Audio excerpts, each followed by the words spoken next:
Hello and welcome to another episode of Diplo Strats. I'm CaptainMeme. I'm here once again with Ezio. Hi, Ezio. Hello, hello. And we're back after a bit of an extended break in which I have crossed the high seas. I got a convoy over from England to the United States of America, and I'm now living over here. So that is why we've been off the air for a bit. It's also why my voice will sound a lot more echoey in this episode. My setup right now is best described as temporary, but hopefully it's good enough to go. So we're looking at Imperial Diplomacy again, and this time we're examining a game that I played quite a long time ago. It started in March, and because of this gap of me moving away and getting married, that's another thing I forgot to mention. We didn't get around to commentating it at the time, so I'm now going to have to dig deep in my memory in order to remember what the hell was going on. In this game, I played as Sweden, which is a particularly fun country to play as. I mean, Ezio, I don't know if you've actually played as Sweden yet, right? I think you haven't. I have not played as the nation of Sweden at any point in any game of Imptip. No, you've played in the Swedish area because of the 81 player game, right? Yes, I played as Stockholm, and I conquested, and I gained Umeå, Stockholm, and Gothenburg, and at various points I had Helsingfors and Narva and such, but I have never played as Sweden, actually, and I am still annoyed because there were nation forming in that game, but specifically flares that I couldn't... Anyway, we don't need to talk about it. I have not played Sweden. Go. Ezio is still salty about this. Flare would not let him form Sweden because he didn't have quite the right provinces. I don't even remember because which province he lives in Sweden, and so he was like, "Oh, it has to have these specific provinces to be Sweden." And I'm like, "Dude, cool." Anyways, I don't want to go into it. This is your game. Anyway, I have successfully formed Sweden off the bat without even playing anything, so I've already achieved more than Ezio did in his entire game. Notably, this version of the map is obviously quite old. If you follow Imperial Diplomacy, you will have seen many iterations since then. But on this iteration of the map, at the time that this was played, no one had ever achieved an Imperial Unity as Sweden. So Imperial Unity is Impdip's version of winning. Basically, you need to achieve your victory condition, which as Sweden is getting to 32 supply centers, and you need to basically be part of a group that has achieved that win condition and be 35% ahead of every other player outside of that group. It used to be 25%, it's been increased specifically in this iteration. So it's going to cause some interesting things. But yeah, Sweden generally considered to be a pretty terrible country. I'm curious whether you agree with that on this, Ezio. Whether you think it's about... Sweden's obviously a top-tier country in the real world. Yes. In Imptip, as far as achieving the victory condition of having 32 supply centers, it seems challenging, yeah. Mm-hmm. Yeah. I think it sort of has the reverse problem that Austria has. So Austria has obviously a lot of supply centers around it as early growth. And then you get to like the edges of Europe and you're like, I don't have any fleets to get out of here. And you sort of get stopped at that number, right? I think Sweden is sort of the same, but if you go for fleets, which is the obvious build early on, you will never get to your win condition. There is no way to achieve 32 supply centers while going mainly fleets. That was my opinion on this anyway. Yeah, I will say, I think there's room for a weird, kind of Inuit strategy, but as Sweden, where you build a ton of fleets and then you conquer, all of the north, sort of what we saw in that very first game we reviewed, where you just have, the entire north of the board. But I think that's probably difficult to do, and you're going to piss off the Inuits in the process, so you need some stuff to happen. But I wouldn't... I agree, I think armies is the most natural approach, and, try to basically conquer Poland and Western Russia as your main way to get to 32. Yeah, absolutely. I think also another problem that Sweden runs into if they go for that heavy fleet strategy early or trying to conquer the north is just that there's not very many dots in the oceans up here. You kind of want to be looking down south into Europe. So this is why you were mentioning beating Poland, right? As Yes, like a yeah. necessary part of a Sweden game, which I think most people have as an idea, like when they get in and look at the board as Sweden, okay, I need to kill Poland. There's no way around that. Poland Except for just the feels games when like we a were natural. Russia. Yeah, that's true. But yeah, that just feels like the natural direction to go. So, Yeah, I think the Baltic Sea, like not the province and the area, are critical for both Sweden and Poland. And if you control it as Sweden, you seem very safe. Like I think you're not going to get eliminated if you have Baltic Sea. Winning might be tough.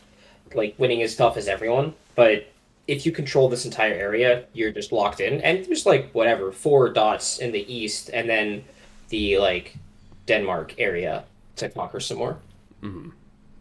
yep. That's true. And that was absolutely my thought going into this as well. Baltic Sea is going to be absolutely vital. That's my number one concern right here. I actually wasn't as firmly of the opinion that you need to kill Poland as most people are, but I was very firmly of the opinion I need to have Baltic Sea control. Because if Poland exists, I want them to exist in a form that they can't threaten me, which means minimal fleets, and like preferably me having a fleet in here at all times and them having nothing adjacent to it. So that, which in essence does give me the ability to kill Poland when I want to. But it doesn't necessarily mean that I have to do it, right? Yeah, if Poland agrees to just be my vassal, I don't need to kill them. Fair. Yeah, yeah. And going into this game, actually, to start off with, it felt like a really good situation because I was immediately pitched by Russia on joining a triple alliance between themselves, Ottomans, and me against Poland, which I think is basically the perfect start as Sweden. If you can get that, it's just like, okay, let's take Poland off the map completely. If they, well, not completely, they're colonial, so they have these random places over here. But if they're crushed in Europe, there's no way they can get fleets into the Baltic, right? um, Yep. that's just fantastic. So obviously, I go ahead and say yes to that immediately. Whether I actually intend to follow through with it is another question, but like the main thing is just making sure that other people are moving towards Poland, right? They've got bigger things to worry about than me, and hopefully, even if I don't attack Poland immediately, I can at least use it as leverage to say, hey, you've got more important things to worry about than the Baltic, you should just let me into the Baltic and go focus on those other things. Yeah, and notably, I don't think you're talking about moving into Baltic in spring of this first phase, right? Yeah, like you're going to use Stockholm to move to Scania to take Copenhagen, I think. So Right. that was an interesting question. For this game, I had quite a lot of country spectators, so I didn't allow them in the previous game that I played because I thought they might be distracting. But this one, I was like, it feels like it's worth leaving it open to people who want to talk about it. And this was a decision of mine that they questioned a lot because they were of exactly the same opinion as you, right? You want to take dots with as many units as possible in year one. In Imperial Diplomacy. That's just a general rule of Imperial Diplomacy. The first year is a dot grabbing session, right? And so using Stockholm to go to Baltic doesn't really achieve that in any way. I You mean, might... it does, right? It threatens Brandenburg and Gdansk, Yeah, that's true. right? But in this case, I was discussing with Poland, hey, what are we going to be doing about Baltic Sea in this first year? And I sort of opened up with do you want to demilitarize it or should we maybe bounce there? And we ended up agreeing to a bounce there, which is painful. Terrible. Yeah. Terrible. It What? means you're going No. -1 over what you would otherwise be going, right? Because you're Yeah, you're only going +3, and they're still getting it, right? And they can even like walk into Brandenburg and still take Lübeck. It like slows their growth down not at all. yes. So Oh well. it definitely benefits Poland more than it benefits me to do the bounce. But I was Yeah. also like, do I trust Poland this early on not to go to Baltic Sea if I go somewhere else? I'm not sure that I do yet. I didn't really establish that level of trust, and I would, especially given I was pushing other people against them, those people can just go to them and say, hey, Sweden is doing this, you should go out into Baltic and mess with them. Yeah, that's a fair point, right? If you want to show your commitment to the other people in the alliance that you're actually attacking Poland, Baltic Sea is the clearest way to do that. Yeah. So that makes sense. Yeah, and also, so Poland in this case actually wanted to play it off as, the go to other people and go, oh, this was us attacking each other or whatever. I didn't get that message from them until after I'd already discussed with people saying, hey, Poland's been offering me a bounce, so I think I'm going to bounce in Baltic Sea. So that didn't quite work out, but it would have been a good way to spin it, right? Yeah, but like bouncing a Baltic, like you're still moving to Baltic Sea. You are showing your commitment to messing with Poland because you're moving to Baltic Sea. And if you're moving in there in the spring, money is you're going to move there in the fall as well, right? Yeah, absolutely. Because And what else do I have to do, right? It's not really. exactly. And then if Poland is willing to commit to bouncing you in the Baltic Sea on 2 consecutive turns, then they are leaving Gdansk, like they're not getting their dot. So they're making the trade-off of losing position or get the dot. And if you can find a way to get into the Baltic Sea and have them bounce you there and then not have them build Fleet Gdansk, then, oh yeah, we're in business. Yeah, So, that would be absolutely perfect.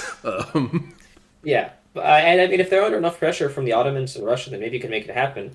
But yeah, I mean, my instinct, I think, is like the spectators. I would say just DMC Baltic Sea, tell Poland we're not building any fleets, and then build 3 fleets in the first year and call it a day.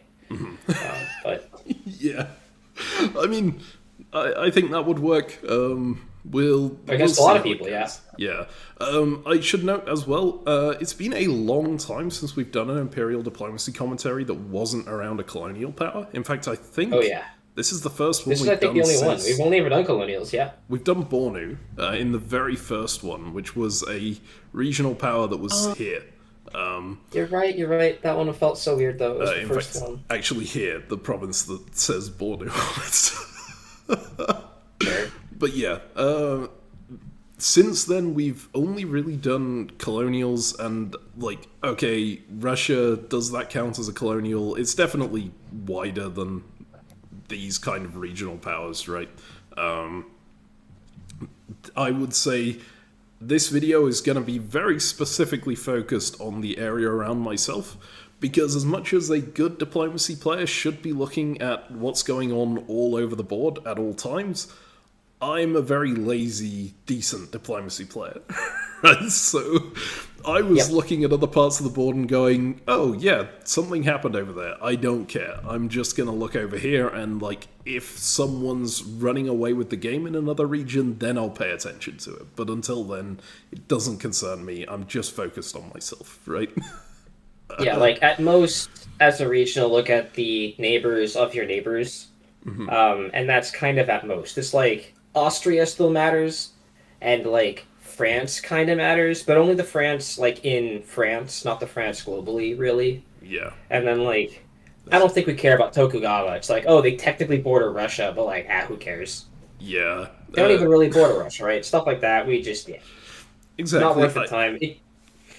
I think the best diplomacy players would absolutely talk to, well, they would talk to everyone, right? Because there's there's always an advantage to getting information from other players, especially given... and like if they sorry, no, go ahead. Yeah, and if the game goes long, it pays to be the one who is talking to them first, right? Like, you don't know who's going to be the dominant factor in Asia, and like, if Safavid win, that's useful for you to know, or if Mughals win, then when we're talking about winning the game, and if you have, hey, help me out instead of someone else, like, having that relationship established early is huge. So, it is important. Like, it is extra EV. You will do better if you talk to everyone all the time, but also, Man, I don't have that kind of battery. I just can't do it. Yeah, I also need to give some context on this game because I realize I haven't really talked about how this game was set up or anything like that at all, which usually isn't that important. Like Imperial Diplomacy, they set up games in waves, and then those waves have like randomized players from the signups. This game was different. This game was an invitational. Much like the Ice Cream Invitational, which was the game that Ezio and I played in as Russia, this game was arranged by two people, maybe three people, I think, actually, Luxin, Benji, and Oliu, who went around inviting people who they'd played it before and had enjoyed the game with. So unlike the Ice Cream Invitational, it was not hugely, like, try-hard. I'll put it that way. That's good. Yeah. So there's a lot of very good players on this board, but there was sort of an unspoken agreement between us all that we weren't tryharding. We were just sort of playing a casual Imperial Diplomacy game between friends, right? Which takes a lot of the pressure off, and it also allows me to be incredibly lazy and not bother messaging people who are adjacent to my neighbors, like who are neighbors of my neighbors, because I know that no one else really is. Yeah, dude, if I'm playing Safavids and Sweden sends me a message, I'm gonna send them back saying stop tryharding. And then I will never respond again. Yeah, I ain't here for that. Perfect strategy. You heard that here first. That is the Ezio recommended strategy for Imperial Diplomacy. Will win you every Safavid game. Whenever anyone sends you a message, just say stop tryharding and go back to whatever else you were doing. Oh, man. Alright, so that's the context of this game. It's going to be a less press-intensive experience than Ice Cream Invitational was. Let's go ahead to the moves. Oh, God. Alright, so I get this bounce in Baltic Sea that we arranged, right? I move down into Narva, and Russia actually jumps straight into Riga here, which they were anticipating would be a bounce with Poland, I think, and they were asking me for support on the following phase, but Poland doesn't even bother bouncing them. They just moved south, which is... It's an interesting moveset from Poland, this. It puts them in position to go for Riga still and to have impact on Riga, but they're clearly mostly focusing on Jassy and Ocherkiv, right? And keeping this line between them and Russia demilitarized, which is something that I took note of. Yeah.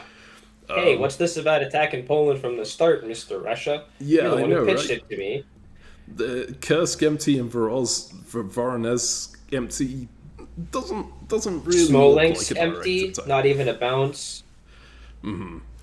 Yeah. But on the press front, they're still going along that line and saying, hey, we're going to get people on board and go in against Poland. And you look at this and you go, all right, well, we'll see about that in the second year. It's also a little bit sus of, like, if the story from Russia is that it's going to be Russia and Ottomans working together against Poland, I would expect them to work together against Safavids as well. And the moves, I guess it can work. Sorry, I looked for a second and I said I would have expected to see Astrakhan move into whatever that is. Kalmykia, I think. Yeah, Chlamydia. I would expect it to move there and then get supported into Derbent, but it looks like they're just going for a safer support into Kabarda instead. Yeah. I feel like they've changed these names since I played Russia. They absolutely have, and I think they've changed them again probably since this iteration, so don't get too comfortable with these ones. Yeah, these names, alright, because that's going to give me problems. Slabisi and Derbent, I remember. Yeah. Anyways, point is, they're going for something different, but there's still a room for cooperation there. It's not like they were lying about the whole thing, so my initial spidey senses are probably off. Yep. I should say also, I'm recording this off I'm streaming this to Ezio off a mobile phone hotspot, so if he's having troubles, like, pronouncing a territory, it's because he can't read it. Yeah, the resolution gets off sometimes. And then the map in the east is super different, that's right. With Russia, the way that they handle Turkmenistan at the start, and that area is all different because the map has changed, so my instinct... Spidey senses need to sit back for a bit and reanalyze this map. It's a very, That's very fine. different map to when we played Russia, but we're Yes. not going to be looking too much at this area, at least not for the time being. Yeah, we don't have to worry about it. It's fine. That's just Russia stuff. And they're at peace with Poland, which is bad news for us. Yeah, so the other thing to note here, Austria moving full force away from Poland, they were looking for some commitment in year one of going against Poland as well. They'd heard about this joint attack that was going on. And I think they explored their options with people and then came to the conclusion there's nothing happening in year one, so I'm just going to go the other way, right? Yeah, And so, there's a lot of dots in Germany. yeah, there absolutely are.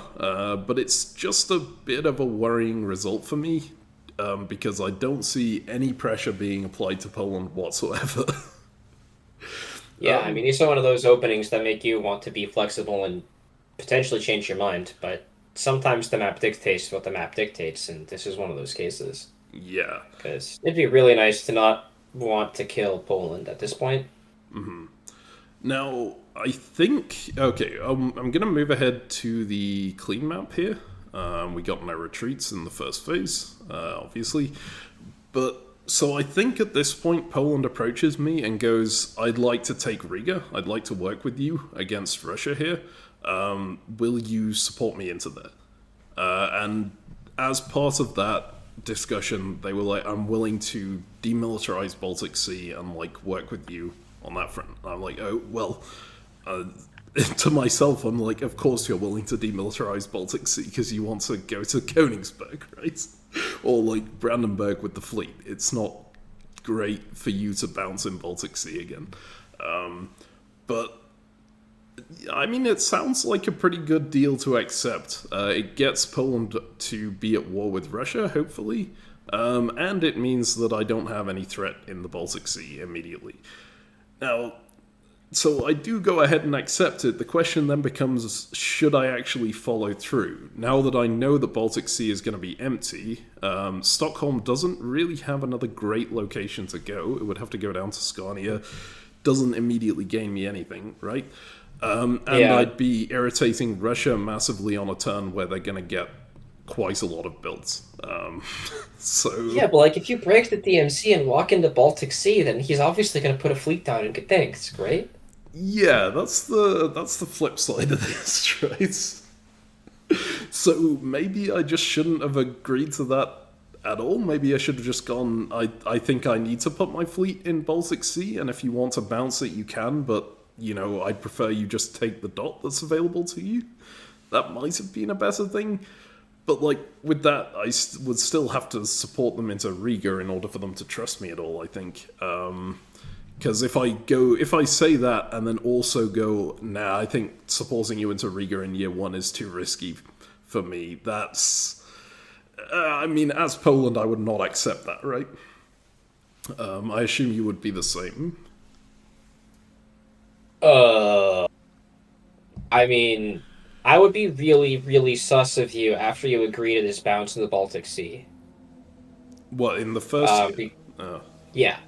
Yeah, Okay. as Poland. Like, I want, if I'm Poland, I want Sweden to move their fleet to Scania, move it to Copenhagen, agree to build no fleets, actually build no fleets, maybe a fleet Gothenburg, but that's a maybe, because I want them to be pushing all of their fleets out to the west, I want the Baltic Sea to be completely demilitarized, and then that's what I'd be looking for. And so the longer that Sweden drags its feet by, like, bouncing in Baltic Sea with doing whatever else going on over here and not getting dots, it makes me think they want their fleets in this area, and that would make me very suspicious of you immediately. Yeah. I mean, that is fair. My main motivation over this is I really don't want to lose Baltic control, right? So, and I clearly didn't trust them if I wanted to arrange that bounce in the first place. Yeah. Yeah. Well, I mean, from Poland's perspective, I will say I would try to bounce, like, as Poland, it's fine to bounce because it doesn't cost you anything. Mm-hmm. Right? So offering the bounce seems free, and then if they accept is the red flag. It's like setting the trap bit. But I would say, no, I want you to send your fleet west, go to Scania. Yeah, that's fair, I think. It's Yeah, I don't think I would trust me as Poland in this position. That's probably true. Although I think I did kind of get across that I really was like my motivation in that first phase is I really don't want anyone else in Baltic Sea. Right, that's my thing, and I think Poland was kind of happy with that because at this point they don't really have any motivation to go to Baltic Sea either. They just don't want me there either. So the bounce is fine. And as long as I don't come out into Baltic Sea, they're perfectly happy with that. Yeah. Yeah, and I mean, again, short-term paranoia is a great way to be in position to stab someone later. And I've seen a lot of people feign that short-term paranoia, and so hence my hackles. Point is, I don't know how if I'm Poland in this position, you're gonna have a hard time getting me to work with you as Sweden, anyways. So I wouldn't worry too much about it, and I would probably just go to Baltic Sea and be like, eh. Fair. That is basically what I end up deciding to do. I've cut this deal with Poland. I'm still actually feeling quite good about the Russian press, even though Russia didn't move on Poland immediately. They're still making me feel good about the fact that they are going to do so. They just didn't want to launch that attack in year one. And so I think my best play is just to take advantage of the fact that Baltic Sea is going to be open, go in there, don't give the support to Poland, but let Poland tap Riga so that Russia sees that, yeah, they were intending to take Riga, right? And I... Yeah, so just make it obvious to everyone, hey, I am attacking Poland, and then Austria will see it too. And if Austria was looking for commitments, you're making a pretty big commitment. Yeah, so that's kind of the plan on my side. We can see that if we go ahead to the moves here. I don't think there's that much more to talk about on that front. I do end up going out into Baltic. I end up taking Kiel, not Copenhagen, because I would like to have Copenhagen as an option for a unit to come down into on the next phase. Feels like an easier take. And I just hold Narva and don't bother supporting the Polish player in. Now, a slight issue with this is I was fully expecting this fleet in Gdansk to go to Königsberg. I thought they were taking Brandenburg and Königsberg in year one. Gdansk actually goes out to Brandenburg, which is significantly worse for me because it means they can build a fleet here and immediately have 2 units on the Baltic Sea. Yeah, why would you expect Königsberg? I thought they were just consolidating the area around them before they were kind of launching this... further I guess move, right? Same reason you took Kiel, not Copenhagen, right? Yeah. I mean, it makes sense from their perspective to do this. Well, are they gonna... They can't build fleet well, no, at least, because you didn't support them in Riga. That's true. So they can only build one fleet. Yep.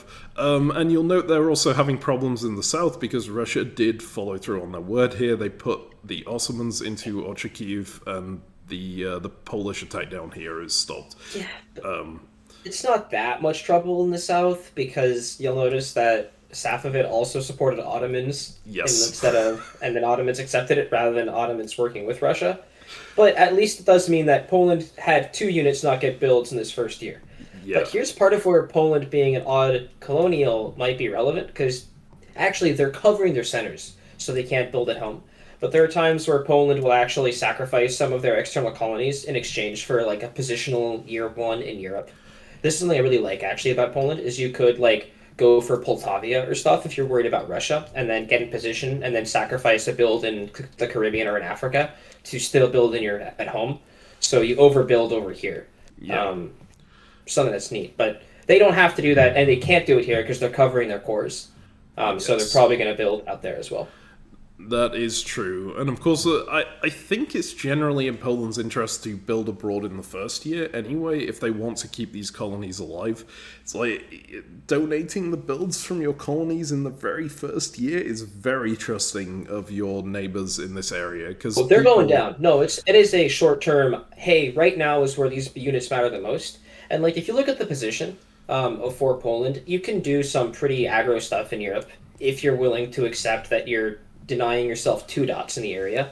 Mm-hmm. Like here, they could have gone to Smolensk and Kursk, for example, to give them this massive attack on Russia and then just smack everything over in builds here.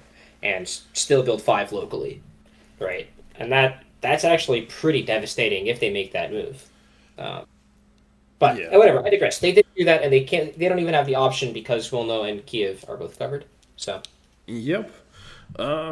Yeah, well, it's going to be a really interesting point, the way that Poland interacts with its colonies over the course of this game. So definitely something to keep out for, even though to keep a watch out for. Even though it wasn't something I was watching, it absolutely should have been, right? Because there are points in this game where I go, oh yeah, Poland's going down X amount, or oh no, Poland's going down X amount, depending on whether I'm working with them or not. No spoilers!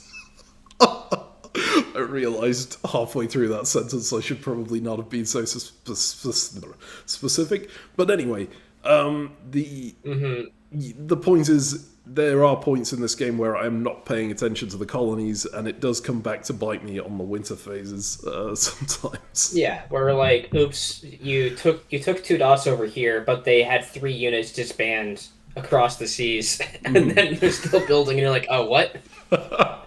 It's the colonial problem, right? And you generally account for it with the actual colonials. People like the Netherlands and France and England, you're like, okay, I'm aware if I take some supply centers off them, it's not going to affect their unit counts over here.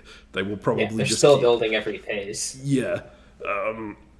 Like, at worst, they just won't build in this area, but they'll probably be maintaining 3 units to defend 1 center or whatever it is that they're doing over here anyway. If not because, maybe not because they want to, even just because they don't have the opportunity to disband because they were growing somewhere else. So that's something you account for in those. It just, I don't know, something about Poland, it doesn't occur to me that they have these colonies a lot of the time because they're so mediocre. The 2 1-dot colonies off in the middle of nowhere. Who cares about them, right? Yeah. Anyway, so if we go through to the build phase here, we can see I have plastered this on top of the board for you to show the VSCC percentage. Remember, in order to achieve the win condition, you need to be 35% ahead of the player before. And you need to own your capital. That's a thing in Imperial Diplomacy as well, but very rarely comes into play.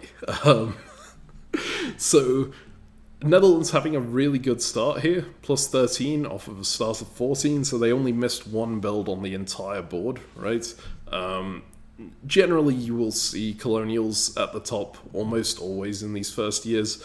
I am not great off the bat because I sacrificed that 1 build in order to get into Baltic Sea. +3 Mughal. Oof. +3 Mughal. Oh, off yeah, of the Mughal's only +3, and that's a tough one to see. Yep, I didn't actually see what went on there. Again, it's not a region I was paying attention to, but it was probably a Portugal bounce in the spring and then an England bounce in the fall, right? That's quite often how Mughals end up getting screwed over. Yeah, that's only 1, though. Where's the other one? Oh, Bay of Bengal, their fleet didn't get there. Okay, well, what? They just decided to hold it. Yeah, I'm not. Sorry, I need to stop. No. Alright, no. Alright, so we end up going into builds here, and surprise, surprise, they do build Fleet Gdansk. Hey, look, and then you build 3 fleets. Oh no, 2 fleets. I actually only build 2 fleets and 1 army, mainly because I want this fleet on the board to support hold Baltic, so that these 2 units don't take Baltic Sea, right? But I do want the ability to convoy over into Courland. I think most likely they block that with an army, but it's just a really good thing to be threatening. If you can get that army over, you're in very good shape, right? Yeah, I mean, assuming we're in the world of trying to attack Poland. But notably, I think, what would Poland rather see you build in Stockholm, right? A fleet and army. They're both terrible. So... Yeah, I think Poland's like, oh, Army Umia is what I want to see, and then ask you to wave in Stockholm. Yeah, Army Umia, Army Helsingfors would be what I want you to, as Poland, but yeah, whatever. Well, anyways, good luck making peace. Absolutely, yeah. I think at this point, as Sweden, you're thinking, I'm probably going to war with Poland, right? But actually, it maybe doesn't make the most sense because your attack line on Poland isn't amazing. You do need Dutch support on this side, most Yep. likely. And over here, Russia is actually in the way, which is a big problem. You can ask them to move out of the way, of course, but that requires asking them for Riga, which they might not be willing to give up. And I think this Russia player in particular wasn't someone I felt confident in making that sort of request to. So, yeah, it creates an interesting situation. Yeah, I get into trouble by asking my allies to give me dots all the time. And really often they say yes, but sometimes they say no, and it pisses them off. And then we go to work because I'm like, dude, I want Riga, and I would basically just do that and say, yo, dude, move yourself to Smolensk. I'll move in Riga and Gulf of Riga, and then I'll be able to actually hit Poland. But you're kind of in the way right now, bub. And then they'll take Helsingfors from me, and then we'll be in an uh-oh. But yeah, I would have asked for Riga, kind of no matter what. Yeah. Would not recommend necessarily, but I think it's probably a decent thing to ask for here. I just felt like asking him, well, they would probably say no. That was just the vibe I got from the player, so I didn't want to do it, right? trust your vibes. But yeah, this is, and I should say you get into trouble with it. I've seen it work out for you a lot. So. Oh, I mean, yeah, and obviously, look, if it didn't work out more often than it failed, I wouldn't keep doing it. And I've definitely had times where I assume someone's going to say no, but then for whatever reason they feel forced to say yes. And like, it's not a kind thing to do because it's me putting the squeeze on my allies. But like, I don't know if I'm Russia in this game and Ottomans are pissed off at me. By the way, what were the builds over in the Ottoman area? This is the thing that I care about, right? Neighbor of my neighbor. What were like just the actual So fleet con, army there. And Sarajevo, Fleet, Salonika, Army in Trebizond down here. Yeah, so yeah, I don't know. That's like it's not the most hostile builds to Russia, but it's like fleet con is not exactly great. I think they would have much rather seen army con, right? Yeah. Because army con is moving towards Poland, but that fleet is probably going to Black Sea. So especially combined with this on the previous phase, like Safavid pushing this unit up when Russia very clearly wanted it. It's not a great sign for this Ottoman-Russian alliance, which that basically isn't an alliance there, right? Ottomans took advantage of Russia's support to gain Ostrogkiev, and that's what they've done. That's as far as it goes. Yep. So to that end, I think Russia's probably feeling vulnerable, and when people feel vulnerable, they often need to make friends and will be nicer to their friends. Sometimes, though, they feel desperate, and then they're less likely to give away dots because they're feeling desperate, but oh well. Anyways, you don't ask for Riga because you don't think they'll say yes, and if you don't think they'll say yes, then don't ask for it. Yeah, I mean, it's actually a really interesting point you make here about when someone's feeling vulnerable, they feel more likely to, like, they generally want to make friends a lot more. I didn't get that vibe from Russia, but I did get that vibe from Poland on this turn, which is an interesting one because if you look in the south, of course, the Ottoman units might be targeted more against Russia. It doesn't feel like there's that much reason for them to be desperate for an alliance at this point. But they definitely felt like they'd be willing to make concessions in order for me to, in order to like gain friendship with me, which is not. And that's great, right? Like that's why you're going to work with them now. If they're willing to give you stuff like Lubeck or whatever, I don't know exactly what the deal would be, but if they're willing to make concessions to you, then you will work with them and like. Fine, right? If Russia's not going to give us anything, as you pointed out, our attacking as Poland is kind of ass. So, yeah. Yeah. And I do remember us talking about this a lot this phase. I don't remember what the result was on this specific phase, so I'm just going to go straight through to the moves. Yeah, okay, it was this phase that we managed to make that agreement.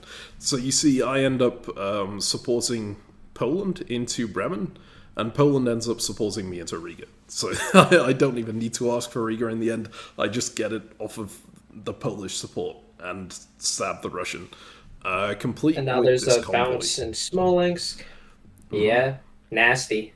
Yeah, and this convoy into Helsingfors does require me to trust the Polish a bit, which is how you can see that this discussion I had with the Poles this turn is really quite good, because we went from me having stabbed them in the previous phase to me basically trusting that they won't screw me over in Baltic Sea here, because they very much had the opportunity to.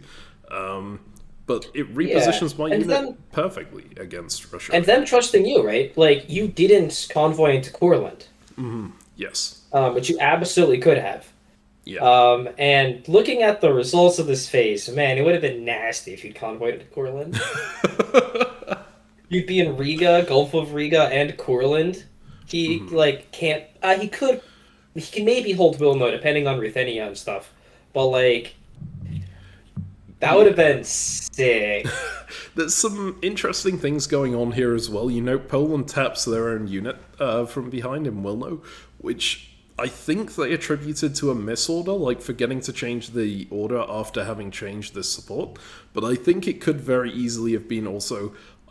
I suspect that Sweden might land in Courland, and I want my unit back here in order to deal with it if that does happen. You know, they bounce in Brandenburg instead of advancing anything that way as well, so they're keeping a very tight concentration of armies in this area. And, I mean, even though I don't stab them, I think it still ends up being a good thing for them, because Austria goes in on them hard. They go into Ruthenia, they go into Silesia, they go into Saxony. So having these units back is actually kind of important for them. And also it means that they're looking for a friend and you just help them out, and they're certainly not going to build any fleets in the near future. They move their fleet Brandenburg out to Lübeck. Like, yeah, this is solid. Really good news. And I walk into Christiania at the same time. I'm getting prepared to go into Copenhagen. Just all looks really nice for me at this stage. Yeah, what a great start. Of course, there is one major problem here which I haven't mentioned, which is that Russia starts with a northern fleet, right? And yeah, I mean, what else are they going to do with their fleet there, dude? Yeah, it's currently sitting in Spitsbergen. Now that I've committed against Russia, it is absolutely going to come down to Norwegian Sea, and I have nothing there to counter it. I just have the army on this side. Notably, I have quite good relations with England, but the England player has basically said they don't want to see any Swedish fleets on the northern side of Norway. In Norway, basically. Sure. So I'm trying to keep to that. But it also means that I don't really have anything to contest this unit. I kind of have to trust that hopefully England will help me out with that. But they're having some problems too. With France and Netherlands moving up this way, right? Yeah, lots of bounces. Uh-oh. Yeah. So it's not that bad, because it is just a lot of bounces. Like, England is still in the area to defend themselves. But, Yeah, I think that Netherlands were also expecting Polish support up into Kiel, which sure looks that way. Yeah, would not have been good for me. They do have the fleet in Wadden Sea now, but we thankfully knocked them out of Bremen, so they don't have any real leverage over Kiel against me anymore. So that's good. You know what's fun about playing a regional, interacting with other regionals? It kind of feels like you're actually playing diplomacy again. Like, too often when you're playing in these like big colonial variants, it doesn't feel like you're playing the game, because like there's so much time for everything to happen, and every dot is so much less consequential. Whereas if you just zoomed in and you ignore the rest of the map and you're just looking at this, right, it kind of feels like we're actually doing it, right? Yes. Doesn't this give you like good vibes, right? I mean, I do think that individual dots are quite important as a colonial as well, but I get what you mean on the vibes side of things, right? It's like every individual area is just... It's not quite as consequential as if you're a regional. If you're a regional, every dot really matters. And consolidating and... Yeah, every position, matters. Right? Yes. It's like one dislodge is absolutely massive, and like you flip that. Yeah. Anyways, I like the OG game of diplomacy a lot. And okay, let me be clear, IpDip is amazing, and it's a wonderful game, and I love it too. But like, man, sometimes you just get that itch of like the entire game hanging on a knife's edge, and like any phase can flip it. Versus like if you're a colonial, like you will slowly deflate over the course of like couple of years, right? Mm-hmm. As you slowly get knocked down, and even then you don't necessarily die. Whatever. Anyways, Yeah. sorry. That was me listening wistfully. But No, I think go ahead. it's interesting. Let's go ahead to the clean map on this phase. So post-retreats, you can see Russia ends up retreating up into Pskov here, which was really their only option because there was a bounce in Smolensk. Means I will have to cover Narva with the fleet most likely, and then just try and... or cover Narva with the army and support hold with the fleet. It's a bit tough. Maybe I get Poland to support hold that. I don't actually remember. But yeah, or like you cover Helsingfors with your fleet in Baltic Sea, and then you you move Helsingfors to Narva, and then whatever. It's annoying. That works too. I should note. Sorry, go ahead. Well, I'm going to propose something stupid, which is that you tell Russia, "Yo, Russia, trust me. I promise I'm going after Poland," and then you convoy Helsingfors over to Wilno. You probably shouldn't do that. I mean, you could convoy Helsingfors into Courland and support Riga down to Wilno in the same phase if you really wanted to do that, right? Yeah, but I want Riga. So... Yeah, fair. I like the convoy via Baltic Sea again. Anyways, I don't think you should do that. Mm-hmm. It would be an interesting play, to be sure. But yeah, that's one of those plays that we would make if we were taking turns. A fall move. It's like, I don't need to deal with the consequences of this. I think it will be quite fun for this individual. Look at how cool it is. Yeah, anyway, sorry. No, it's a tough position, right? Like that retreat into Pskov makes life a lot harder for us. Mm-hmm. Yeah. But Russia is not having a good time right now. You'll note that Safavids are in Turkestan. I don't think they're doing great over here. Yeah, they might be getting a dot, but it's questionable. Yeah, they're probably losing their core up in the north, right? Unless they get Inuit support. Yeah, I don't know. Alright. We gotta look at our neighbors, actually. Okay, Ottoman did pull back on that phase, so maybe they're having a better time than I thought they were. But No. Because Safavids used the opportunity to get in a good position. Mm-hmm. This was a really bad turn for Russia. Yeah. Yes, it could have been worse, but it's still pretty bad. Yes, absolutely. All right, so that's the clean map for fall. Right, and we have this unit position. I really just want to gain Copenhagen at this point and gain Riga. That just feels like a good good position. My long-term goal, I really want the Polish fleets to not be an issue to me. Right, I'm not sure they'll accept disbanding both their fleets. If I could push Lübeck out, I'd really like to. But the problem is that Lübeck and Bremen do not connect for a fleet. So they would have to go through Kiel to do that, which feels a bit rough. So I think at this point I propose the idea that we, I disband their fleet in Lübeck on the next turn and they trade Lübeck to me in return for them gaining Riga on the next turn as I advance this way. Not on this coming turn. In the next year. Next year. Yeah. It's so we're taking Riga, Copenhagen, Christiania, and then they're agreeing to give us Lübeck and disband their fleet in exchange for us giving them Riga. Yeah, but this is not Lübeck right now. This is in the following year. Yeah, Lübeck next year. The same time we give them Riga. Yes, I think that was the idea. If you can get them to agree to disband either of their fleets at any point, we're in great shape. Mm-hmm. Yeah. And also really bad shape for Poland. But hey. That's true. Let's go ahead and see what the moves are, because I don't remember exactly what they were on this phase. Yeah, it is super, conservative from me. I'm just making sure that I take Copenhagen.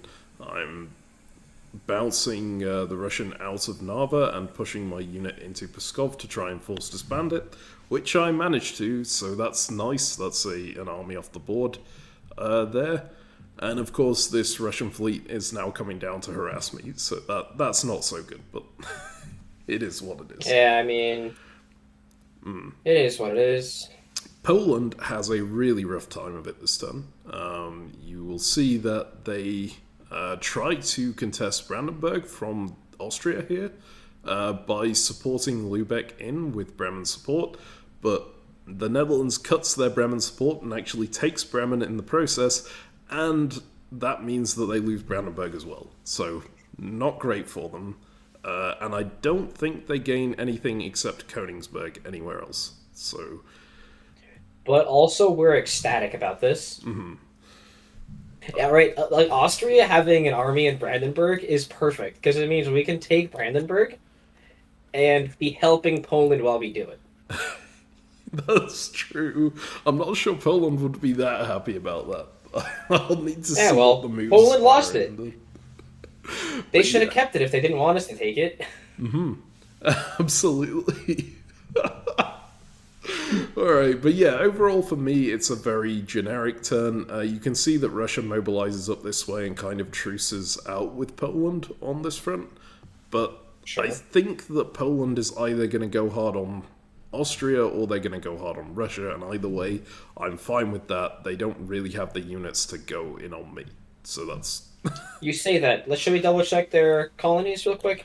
Yeah, let's have a look at those, because I don't remember, well, I just straight up wasn't looking at what was going on over here. They end up keeping 2 here, I think. Yeah, that's all just going to bounce back. And over here they gain 1, so they're going to have 1 extra build from here. Probably putting it locally still. Okay. Yeah. You will notice that they are working with, or at least have a demilitarized area with, not demilitarized, but like a pact not to attack each other with France in this position. Like, France is attacking England up here, France is not bothering with them over here, and France gets quite a good deal out of whatever they were doing with Portugal here. I have no idea what's going on in this area. And I will say, it makes a lot of sense, on this map, for Poland and France to work together. They can both coordinate in Europe mainland because they can both deal with the Netherlands. And then it looks like on this map there's some French colony next to the Poland colony in both the Caribbean and in Africa. So they absolutely make sense as a as an ally. 100%. You can see, though, that they probably won't be coordinating against Netherlands because France is also aligned with Netherlands at the moment. They're attacking England. You can see them slip into English Channel here. They're also going in on England in this area, and they decline England's support into the Dutch colonies here in favor of attacking Guadeloupe with Puerto Rico's support. So, and I think something similar is going on up here, right? France is supporting the Dutch colony and going in against the English one. So France and Netherlands generally working together. That's something to keep in mind here. Early. The nice thing about the Netherlands is that they can't reinforce their home enough, just by the nature of how it works. And so I find that France will often be able to hit them later, and so it pays to have a good relationship with France when that time comes. Yeah, that's actually an interesting thing. One of the things that I learned from playing Netherlands in the Blitz game that we played Netherlands in was that you can pump this area full of armies and fleets all you want, but generally what will happen is you'll end up stretched over a line instead of, like, in a reinforced circular position, which is what you generally want to be, like, somewhere consolidated. If you're in a line with tons of, like, surface area for people to attack, that's not great, even if you have tons of units. So,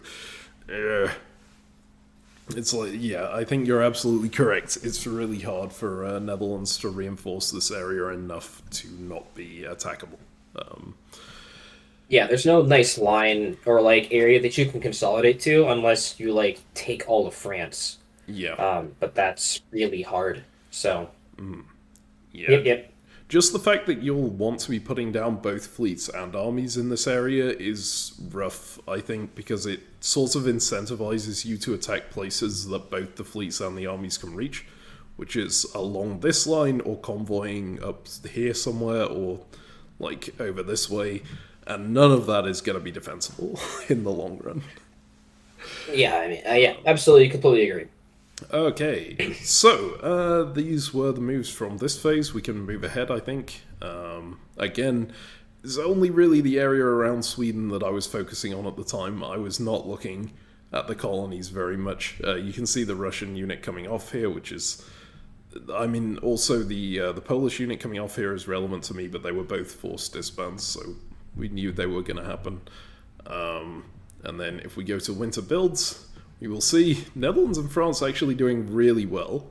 42.9, 35.7, going +5, +4 each. I am sadly down at number 9, although that's a huge improvement from the previous phase, and going +3 is solid, I think, as a regional. Yeah, I think that's like the most any regional got this phase, right? You and Tokugawa both did a similar thing. Yeah, Safavid too, I guess, but they start with more dots, so... Yeah, they're a 5 center regional, right? So... Yeah, so I'm very happy with that phase. I'm also very happy with the diplomatic result of that phase. Austria is angry at me for helping Poland out at this point, and I'm just like, I don't care.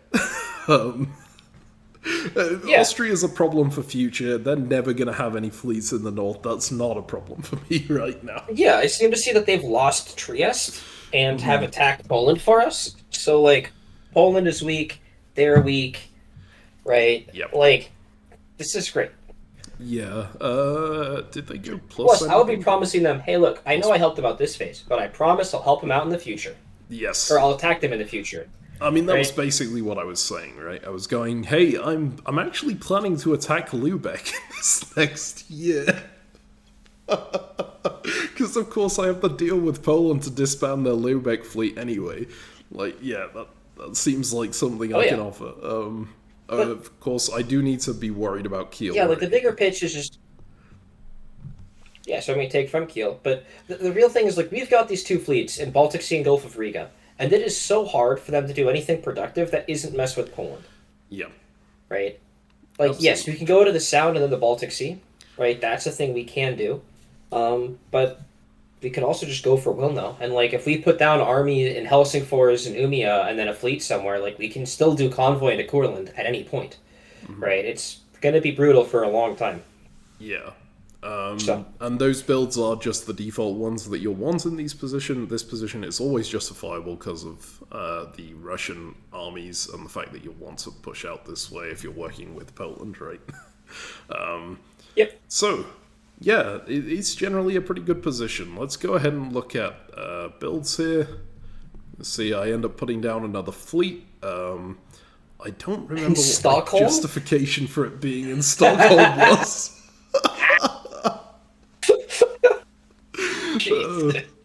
But this is one of those things, right? You have an ally who's pretty weak and is kind of desperate, and you followed through most of what you did. Most of the time, you're just going to go along with it. Mm-hmm. Yeah. I'm sure there was some diplomacy around this, but I cannot for the life of me remember what was said. I do prefer having the fleet in Stockholm here. It gives me the opportunity to hopefully get into Gulf of Gdansk and push on this fleet here, which I really want to take off the board at some point. I prefer it over Fleet Gothenburg for that reason. Maybe I should be building in Gothenburg to block the Dutch, but I think I had some faith that England would help me on this front. Right? Yeah, I mean, the Dutch bounced with England in Amsterdam, or in the Southern Bight or whatever, and then they also bounced, they were worried about France, so I suspect that England is going to be your buddy here.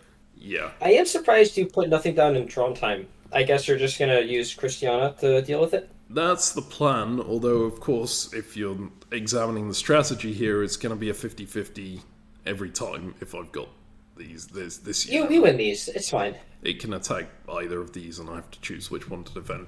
But yeah, it's totally fine. You can just take 50-50s and gamble on being right each time. That's just win for every time for the next couple of years. I'm sure that'll happen. Aye.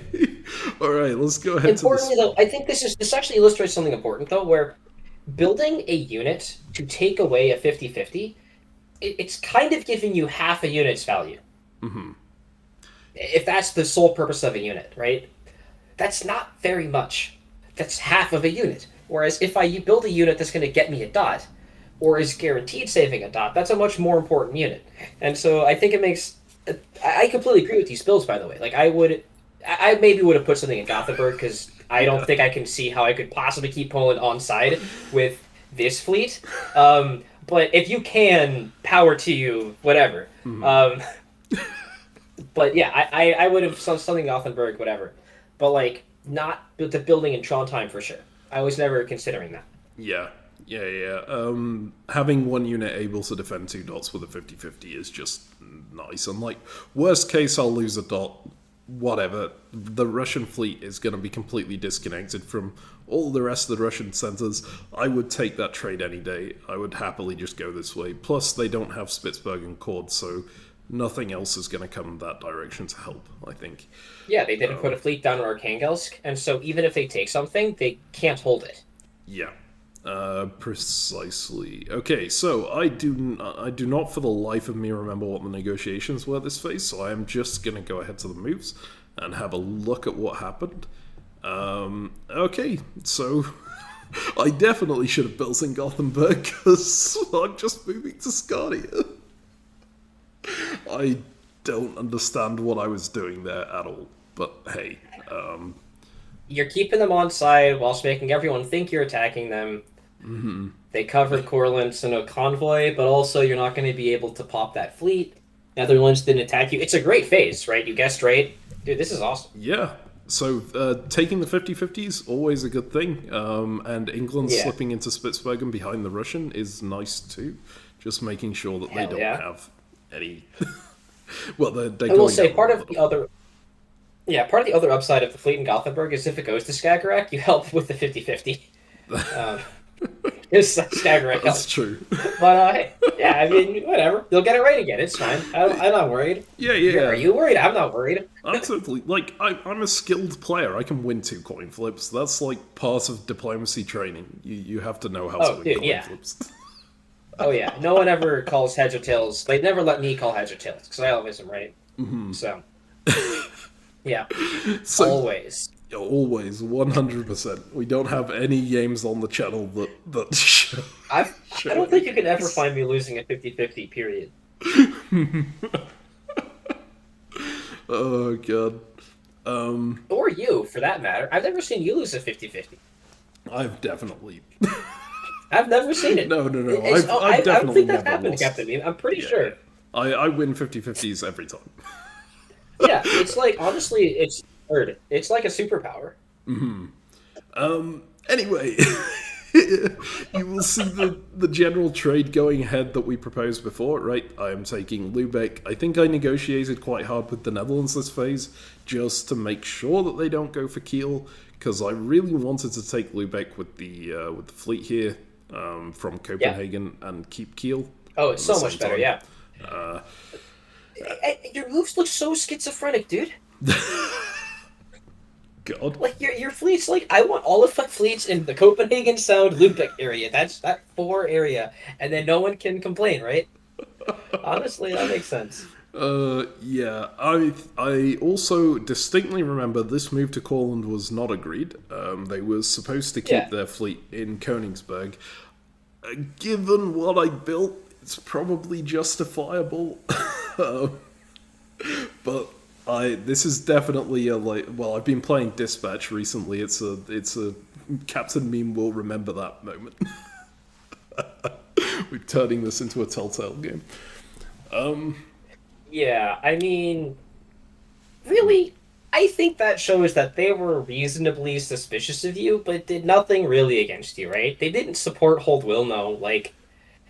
Well, I don't know, man. Yeah, but it's also like really.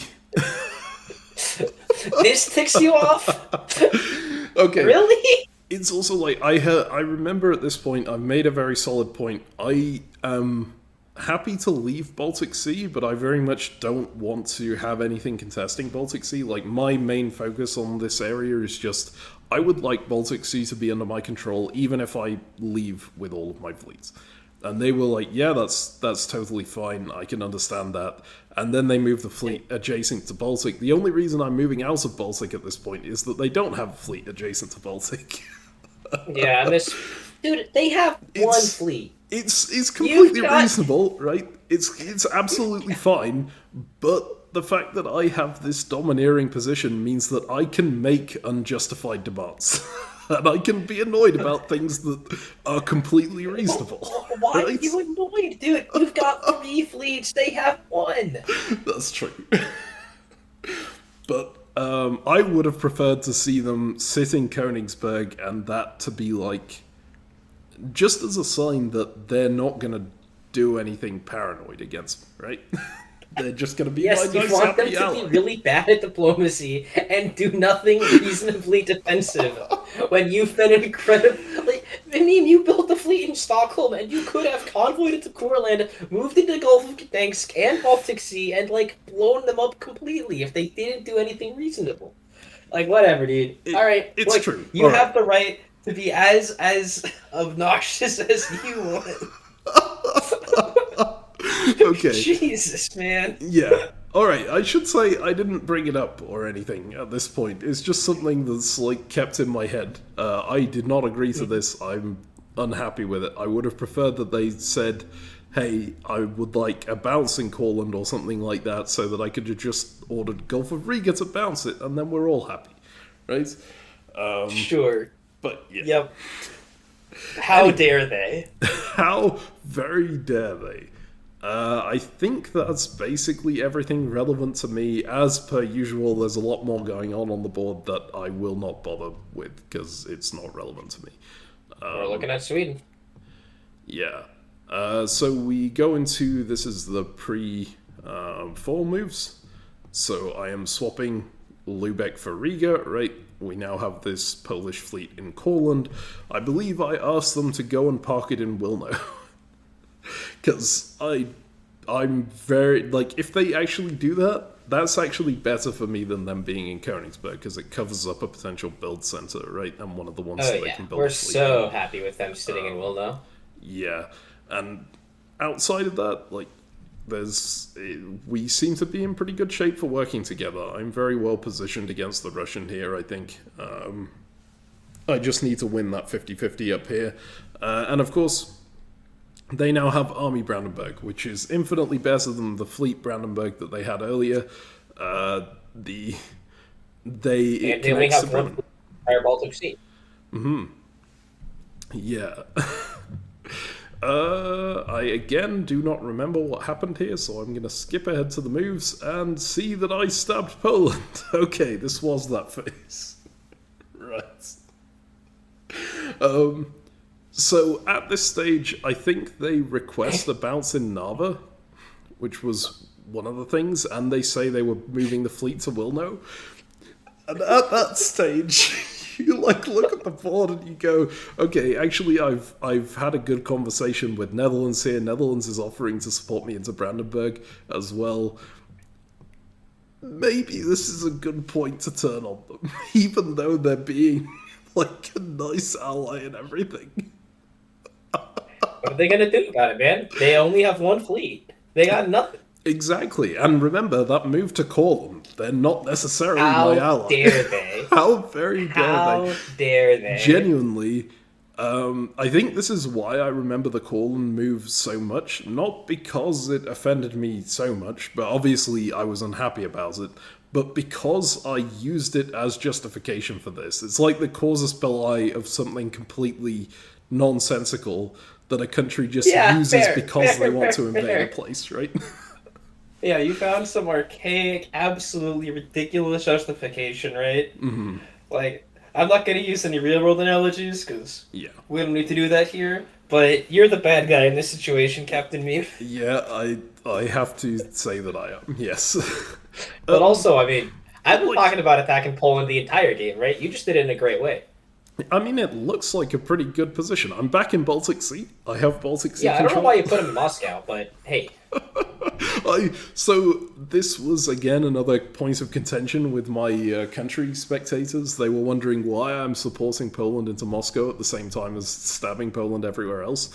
My answer is just, it makes a barrier between myself and Russia. I think if I put Poland in Moscow, Russia is going to attack Poland rather than attacking me and working with Poland, right? Obviously, they still have the choice to arrange to just swap those centers back and then go in for the attack. But they need to take a little bit of time to do that if they're going to do it that way. I think I prefer them having to sort that out rather than Russia immediately having Army Arkhangelsk, Army Moscow in this position. Did you look at the positions of Poland's colonies when you did this? I did not. Okay. This is again... Here, right? Yeah, if I think that Poland is not building, if I don't put them into Moscow, then I will not put them into Moscow. If I think they're building regardless, I still probably won't put them in Moscow because I don't want them to also put down something in Warsaw. But I really don't want them to put down a fleet in Gdansk. And if they are neutral and I put them in Moscow and they get to put down fleet Gdansk because I support them in Moscow, I couldn't live with myself. Yeah, I think my thinking at this point is even if they put down fleet Gdansk, assuming their other fleet is in Wilno, it's actually not that horrendous for me. But also I was looking at this and going, I'm stabbing Poland for so much, there's no way they're building, right? No way! No way! I mean, this is a net 3-dot stab, to be clear, right? Like, we took Lubeck, that one, I guess it wasn't, that was agreed, but then we're taking 2 extra dots off them. And yeah, when you're making someone go -3 in a year, it's real bad. But of course, we have to remember that they took Lubeck off the board, so they're already... Yeah, they took Lubeck off the board. And Riga's not even theirs, actually, right? Yep. Like, Riga and Brandenburg are both dots that they would be gaining, but we're denying them instead. Yeah. So, yeah, it's not nearly that brutal. Really, I stabbed them to make them go +1 in this situation.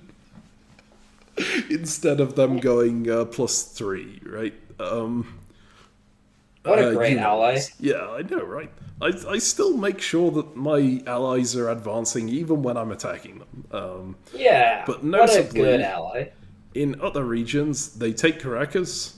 Do they take anything here? They don't take anything here, so they just take Caracas over here, right? Sure. Which is, it's still another plus, so they actually end up going +2, I think. Which is... Well, I mean, do they build in their colonies, or do they reinforce their capital? I'm curious what you choose to do here.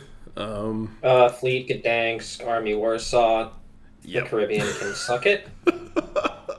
Like, that's the interesting thing about the Caribbean, right? With France as an ally in this position, you're like, I don't like the difference between 3 units and 2 units. Usually that's a massive difference. Here, I don't think it's necessarily needed. You can just say, I'm going to keep these 2 units, I'm just going to treat this as an outlying colony, and I'm just going to hope that France has my back and realizes that I need these dots in order to contend with someone who's potentially going to be a problem for them in the long run, right? Yeah. So, yeah. If I'm just trying to think if we need to go over any of the rest of the moves here, but I don't think we do. I think you can see that I won the 50-50 again up here, which is really nice. It's an extra unit. Yeah, it's skill. I mean, I can call coin flips. It's my superpower. It always works. Remember that. We can see a few retreats. That goes to Smolensk. Wait, no. This is not. This is the possible retreats map here. Alright. That goes to Saxony. This goes to Smolensk. Moscow comes off the board. And, like, Russia is really hurting now. They're kind of being attacked. Well, I mean, you can just see the Safavid and Ottoman position. Russia is not going to be a threat to me anytime soon. It's a shame they're disbanding all of these armies instead of that fleet in Norwegian Sea, but I guess the Norwegian Sea isn't really doing anything, given that it can't take a dive. Yeah, I mean, we haven't actually gone to builds yet.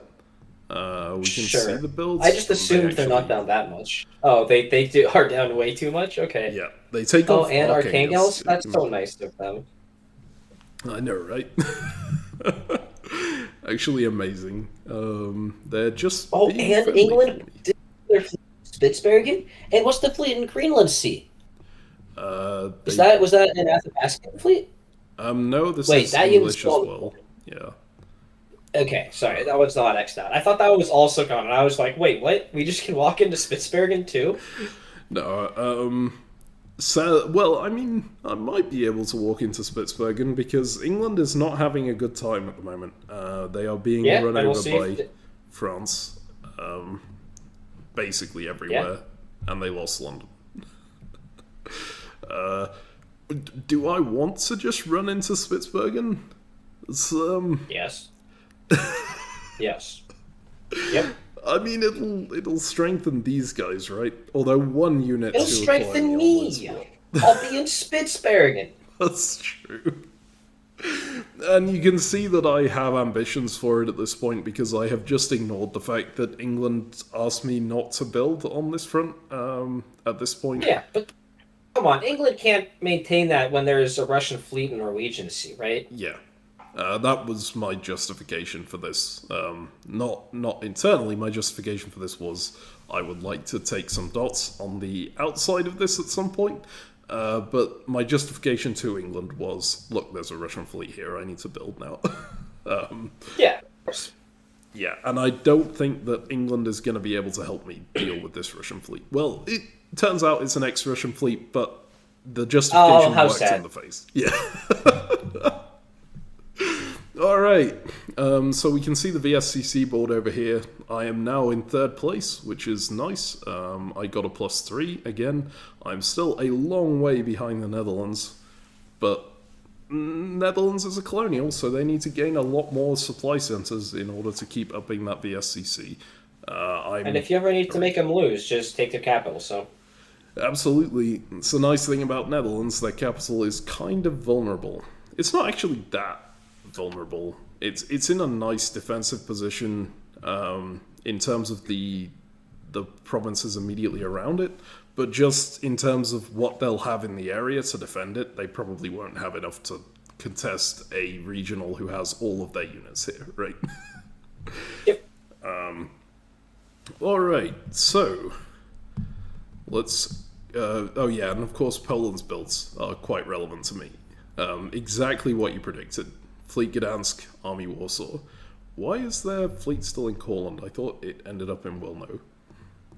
No, it moved, but Wilno tried to move out, but Wilno got bounced. Oh, right, okay. So this makes the situation a little bit worse, because they now have 2 fleets on Baltic Sea. Otherwise, they would be in more trouble, I would say. Yes. Again, they're still in huge trouble. It's just, instead of being absolutely cooked, they're just pretty cooked. Yeah. Now, I can't remember whether this is this phase or the next phase, but I get talking to Poland again, right? As you do when you're a regional, you have plenty of time for all of your neighbors because you don't have very many neighbors to talk to. And we have a discussion about why this happened, and I talk about Courland being the key reason and the fact that I demilitarized Baltic Sea, right? And then immediately saw the threat on Baltic Sea. I'm just like, I'm not sure I trust that. Oh man. I was like, they were still trying to pitch ideas of how we could potentially work together.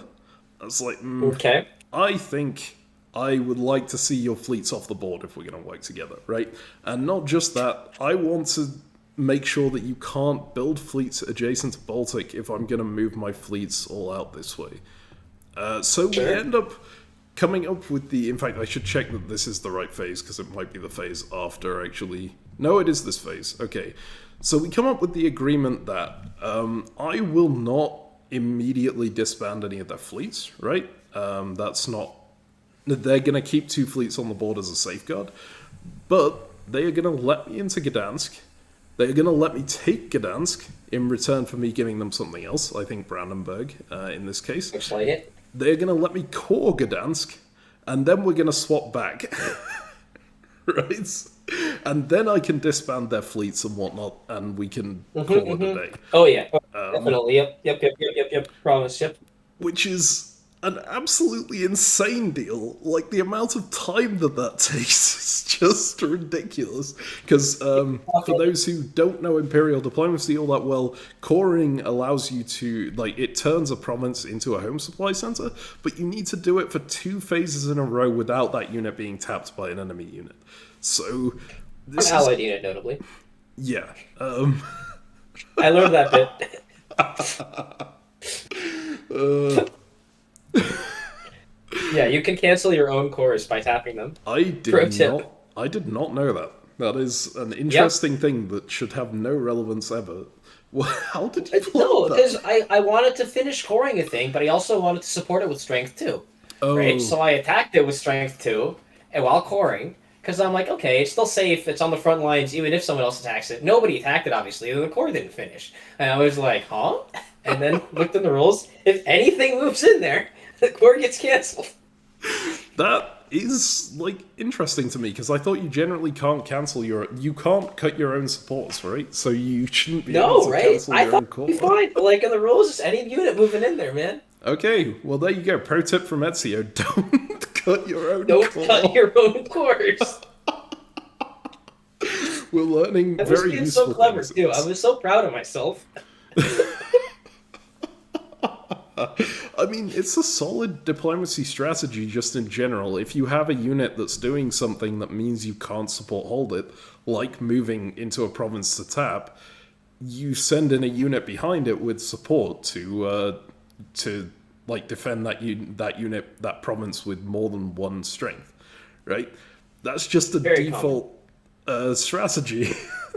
So you would think that the same applies to coring. I am actually really glad that you told me that, because now, I mean, I don't know that I'd ever be in a situation where it's relevant, because why would you be coring on your front line in that way? What if it's more like a sideline? And again, they didn't actually attack it, right? But it was like maybe this ally saw me core, and then they think they can snipe it in the fall, or whatever, because I was coring it. And so I just don't want to let them do that. And then oops, it was dumb, and paranoia gets the better of you sometimes. Yeah, fair. I also say, why are you coring on the front line while I'm coring on the front line for no apparent reason? um, and It actually, I just think, feels so nice. yeah, especially as like I don't know. I think especially as Sweden, it's really nice to get cores out on the front line because this is not a nice place to build in, just in general. I don't Yeah. love building on the Scandinavian peninsula. Like Kiel would be much better if I complete this core. However, in retrospect, this is a really stupid order to enter because it invites the Netherlands to attack you on the next turn, right? They definitely don't want that core to complete because what are you going to do with units that you build there? It's always going to be In Kiel? attacking them. Yeah. Yeah. So maybe that would have been better as a hold, but Yeah. it is what It's it what is. I found is I like doing a core in one phase when I'm gonna hold anyways, and then negotiating with people that I'll stop the core in exchange for them being nice to me. Maybe I should have done that. And That then you do sounds it like a good again, and the idea. second time it works much less well than the first time. Oh The boy. second time it just pisses them off.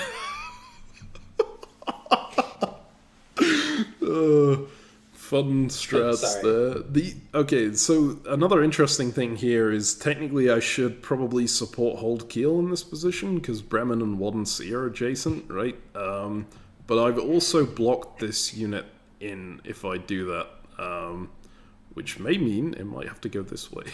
But Yeah, hey, but why did you move it to Copenhagen to begin with? Just sit in Lubeck, and then you can support Hold Kiel yeah, and whatever. Don't worry about it. that would have been better. I think it was part of the deal with Poland that I would start moving fleets out this Hmm. way. Yeah, fair. If you're still in Lubeck and Baltic Sea and Gdansk, hey, I definitely won't take Brandenburg back. Promise. Just let Uh, me core Gdansk. Anyway, this coring Gdansk idea sounds really stupid, but as with many things in Dude, if diplomacy, anything that it's. makes trust between two people, my god. Did he also let you core Wilno, by the way? I don't think so. I. I don't remember actually. I think I I really wasn't hope as so. concerned about Wilno because it's not adjacent to Baltic and I have this fleet in Gulf of Riga. The general Sure. thing that Poland wanted was for me to leave Baltic Sea. Not right now, obviously, because I've just caused a war here. So obviously I can't leave Baltic Sea, but in the long run, when I've disbanded their fleets, I should be moving my fleets away from here. But Are they they gonna be didn't okay care with you? about Gulf of Riga. Yeah. Like, are they going to be okay with you disbanding Courland here? Like, if you force it?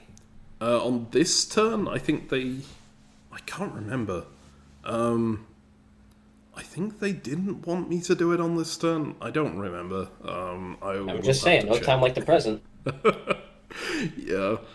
And on this front, you can see Poland is kind of hedging against me doing stuff to them. They're still tapping Novgorod and like moving around here, but then not really anything particularly aggressive against me apart from the attack into Brandenburg and the move into Baltic, both of which they coordinated with me, so that was fine.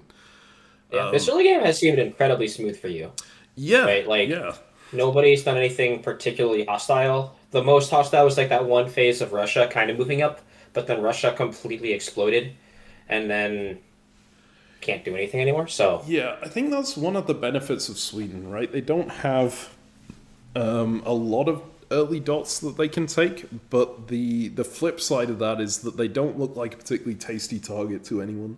They have quite a honestly, strong defensible position in this area. they remind me a lot of Italy. Yeah, And they don't have that much expansion, but it's really annoying to attack them. Their position isn't actually that defensible. Like if other people make an attack against them, they will lose. Same way that Italy does. But like if Baltic is just your Ionian and you just control the Ionian, then like you're yeah, what are they gonna do? yeah, exactly. Pretty much. So people aren't really incentivized to go in. And that's not always true. I should say, don't take that advice if you're starting as as Sweden in year one, because Russia actually has a really nice attack into Sweden very early on if they have the armies here. But just generally, I think people don't want to waste their time too much with trying to cross. Actually, that's kind of bad advice as well, because Poland will waste their time on it purely because they know that Sweden is a problem for them in the later game, right? Yeah, look, don't take any of our advice. Also, our map is outdated, right? The game looks different. And really, we both acknowledge that we have no idea what we're talking about. Yeah, okay. So, just don't take any of our advice ever. Don't watch our videos. No, no, watch our videos, but watch for the vibes, okay? Oh wait, and Okay. oh, he bounced. Sorry, I saw Greenland Sea move to Iceland Basin, and for a second I thought we could watch into Spitsbergen, but nah, Greenland Sea is 100% covering Spitsbergen here. Yeah, absolutely. That's just very Think sad. you could convince England? Do you think that they could support you into Iceland Basin, and then you'll help them into Iceland? I think that's close to the line I take. I tell them that I'm gonna tap North Sea or something like that to help them. And then, Sure. yeah, but I'm eyeing up Spitsbergen and Obviously hoping going I for can get it. Spitsbergen.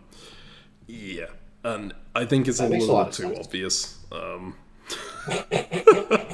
Well, that's why my line of getting into like Iceland Basin or whatever, I think is a better chance of succeeding, because obviously it's fun to get into Iceland Basin. Sweden never gets there. Yeah, yeah. Anyways, I don't know. Whatever. It's probably not going to happen, but All shoot your right. shot. But yeah, so I'm now in this position right here. As you're mentioning, like everything's going pretty smoothly. Really, my only relevant negotiation at this particular moment is the one with Poland, just because Poland has so much border with me and no one else really has any. There's the Dutch, which are kind of Netherlands, yeah. important. But Russia, I, so lazy, man.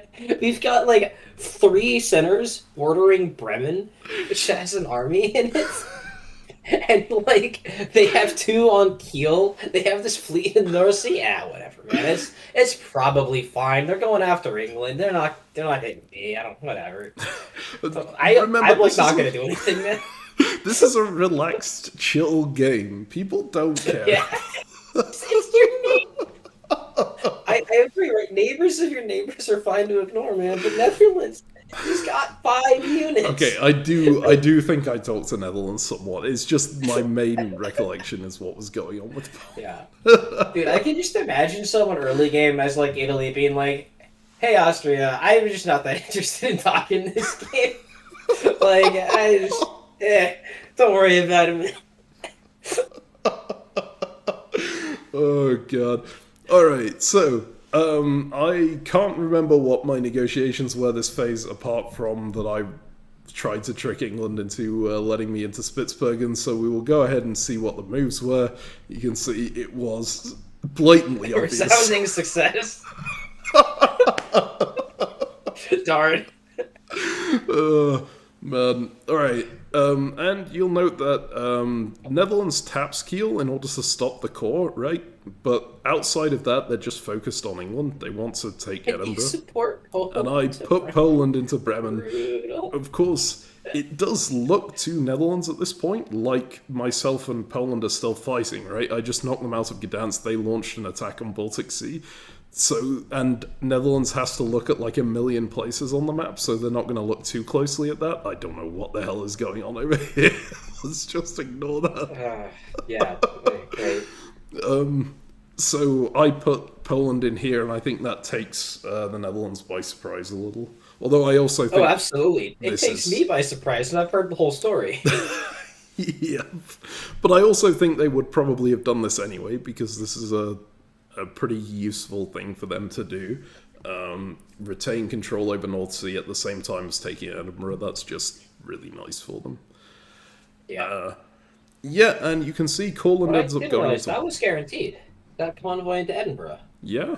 It is.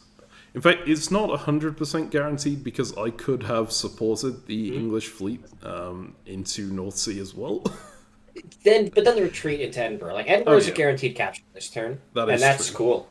It's because Portugal bounced England out of Iceland Basin on the previous turn, right? I should say at this point, like... And now Portugal's going to get to take Ireland? Oof. I can't remember that much of what happened with Portugal in this game, but I remember they did not have a good time. So, if we look at the leaderboard, they're on a pretty decent number. But they're colonial, right? And they're middling, which means they're cooked, because colonials always start at the top and then either collapse or they don't.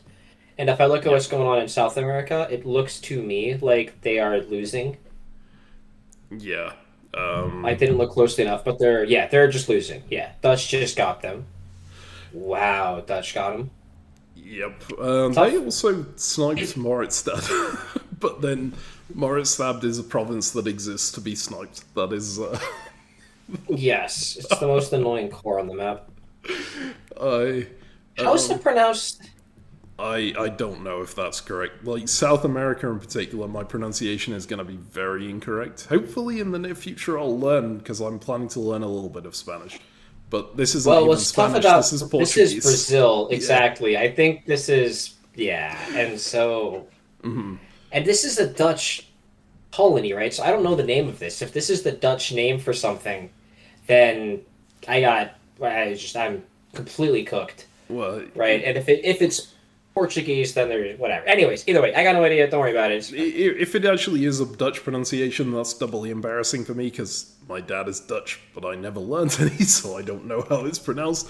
But generally on the Imperial Diplomacy board, especially in areas like this, I think they try to go for names of that were like the oldest name that they could find for the area. Which I know has caused some problems in trying to type in areas like this, right? Actually, that's not too bad, but I remember this province being the worst thing ever when you're playing Blitz. But, Maritstad was the capital of Dutch Brazil. Okay, so it is now part of the Brazilian city of... I'm not going to try. Look, we rolled an easy one with starting in Europe, right? Let's not go into the whole pronunciation. In fact, okay, no, pronunciation is not easy in Europe by any means, but like... I mean, some of them we got, right? Stockholm ain't that bad. Yeah. And then Trondheim and... Nice thing is everything here can be reasonably anglicised, because English people talk about it a bit. And like, Europeans are used to their city names being pronounced incorrectly by Brits, so it's fine. And Americans. Yeah. Alright, none of this has been relevant to the game at all. the important thing, Poland moves to Wilno, so they clear out of Courland. There we go. We have thumbs up again. They've got nothing adjacent to Baltic, so we have fulfilled the deal. We bounce over Lubeck. I give them Brandenburg in return for them giving me Gdansk. So somehow this completely insane deal that we've arranged has worked out perfectly. And they get Bremen at the same time, right? And I'm advancing up north here into Nenetia and Arkhangelsk. And hopefully soon into Spitsbergen, but not this turn.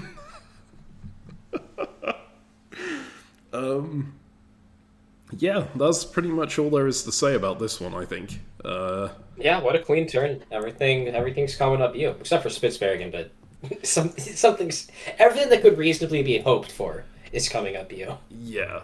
I think there is something important that's not coming up me, which is how fast the Dutch are getting towards their victory condition. They're now at 62%. But notably, France is also advancing quite fast. So hopefully... And also remember that this was after the Imperial Diplomacy update, where they changed it so that you have to be 35% ahead in order to declare Imperial unity, rather than 25. So... hopefully there's not that much to worry about on this front. I end up going +1 after all that, which is not great, but also it's mostly about position at this point. If I can take those fleets off the board and get Poland to push this way, then I kind of have these builds in pocket right when I want them. Which... Yep. Not the best thing to say, given diplomatically, but it is what I'm thinking. You are well on your way to having a Polish vassal. Mm-hmm. Step 1 is getting them to agree to let you take one of their cores and then core it yourself. And then step 2 will be not giving it back. Well, the thing is, at that point, I'm kind of fine to give it back. Because as long as they're not building any fleets and all their units are pointed in the other direction, I think that just gives them a center that I can then take at any time very easily, right? Yeah, but I also just I would be looking right now at a convoy into Brandenburg and use Gdansk to support that. Yeah, and then simultaneously convoy into Courland / go for Wilno type stuff. Right, that's what I'm looking at. I'm looking at using this fleet as the beachhead for my invasion. Okay, I do get that. And I think I was seriously considering that at this point too. There's a lot of phases right now where I'm going, do I really just want to go along with the deal that I just made, or shall I take advantage of it again? Right? But right now I'm kind of happy to just go along with the deal, because I think that Poland bolstering this front is actually in my interest. There's Ottomans are doing quite well at this point. I think they may have just, in fact, they just pushed Russia against the Safavids, so I guess they have this war going on that they don't look like they're winning. But it's easier for me to take dots off a Poland who's going this way than off an Ottoman who's going this way, I think. Yes. Yeah. Right. So... that is winter builds. Netherlands goes +5, which is fun, but they only get the one fleet build here. So they're kind of feeling comfortable about their position, even though I just put Poland into Bremen. Yeah, just Dutch problems. Yeah, I mean, they have a lot of other places to worry about, right? Their builds are mostly in these areas, which does make complete sense. But we won't be looking at those at all. Nope. Yeah, and I put down Fleet Gothenburg here. Sure. And again, right now, my negotiations are kind of mostly focused on Poland, because my border is almost entirely with Poland, right? Yeah, you're both so narrow. Yeah. And you've got units on all of your spots, basically. Mm-hmm. Yeah. Yeah, you're just going to attack Poland, man. There's no way. Dude, you can't look at this. Faith in me as an alliance player. Ain't no way. Yeah, you might not literally hit them this turn, right? You might go to the thing where you give them back Gdansk or whatever, but come on, dude. Come on. Mm-hmm. Well, we'll see. My other thought here is, where am I going to get dots that isn't Poland if I'm not attacking Poland? I think it's probably this way, but it's still kind of tough. I just need to get as many armies in this direction as possible if I'm doing that. Which I think I want to do. Yeah, you got to anyway, take Moscow right? first. Yeah, you got to take Moscow first, and that's definitely not going to war with Poland. That's just natural. Yeah, you're just taking Moscow. I wouldn't worry about it. Yeah, that I think I'd actually agree. That is that is definitely not going to war with Poland. That is something that needs to happen, and I'm pretty sure that Poland. No, just like taking Riga wasn't going to war with Russia either. Yeah, no, you just need to make sure that Poland is properly compensated for what they're losing, which. Yep. I don't. Which is going to be a dot on the Baltic Sea, I would assume. I would expect Riga to be a trade back, or just the grace is your continued benevolence. I think that is actually. Oh no, wait! I don't take Moscow right now. I just hold. Dude, when you self-bouncing in their province that they're not covering. Oh yeah, we don't want to let Ottomans retreat into Moscow. Nope, yep, you should definitely move away. Yep. God. It makes me vomit. So I think at this point Poland had agreed to give me Moscow as long as they get a dot on this front, because they did have decent relations with the Safavids. They're going in hard on the Ottomans army right south. Oh my god. Yeah. All right. Waiting a turn. I mean, dude, you could have killed them this turn. Holy smokes, dude. Well, they self-bounced in Courland, so I couldn't have both got into Brandenburg and got into Courland, right? No, but you would have gotten into Wilno, which is what I was Wilno, suggesting. Yeah. Whatever, dude. And actually blown up a fleet in the process. That maybe would have been... It would have been better, right? But who cares? You don't always know what they're going to do, and you held up your end of the bargain, and your position got great. So, yeah, that's awesome. So I'm... Wait, and then you convoy to Spitsbergen? Yes, so my thinking here is I want to keep the fleet in Norwegian Sea, because I'm going into Christiania, Skagerrak, Kiel. I'm going to try and push the Dutch out of North Sea and Wadden Sea. Partially to create more of a buffer zone, but also to give me leverage over their capital, and just these dots in general. You're playing balance of power now. Yeah, not exactly, because I'm not paying enough attention to the board to realize that playing balance of power is correct. A little bit of attention. They said, oh no, they went +5, and then... I mean, it's also just that they have some position on me, and they're not Poland, which... right now, the only person I want to have any units next to me is Poland.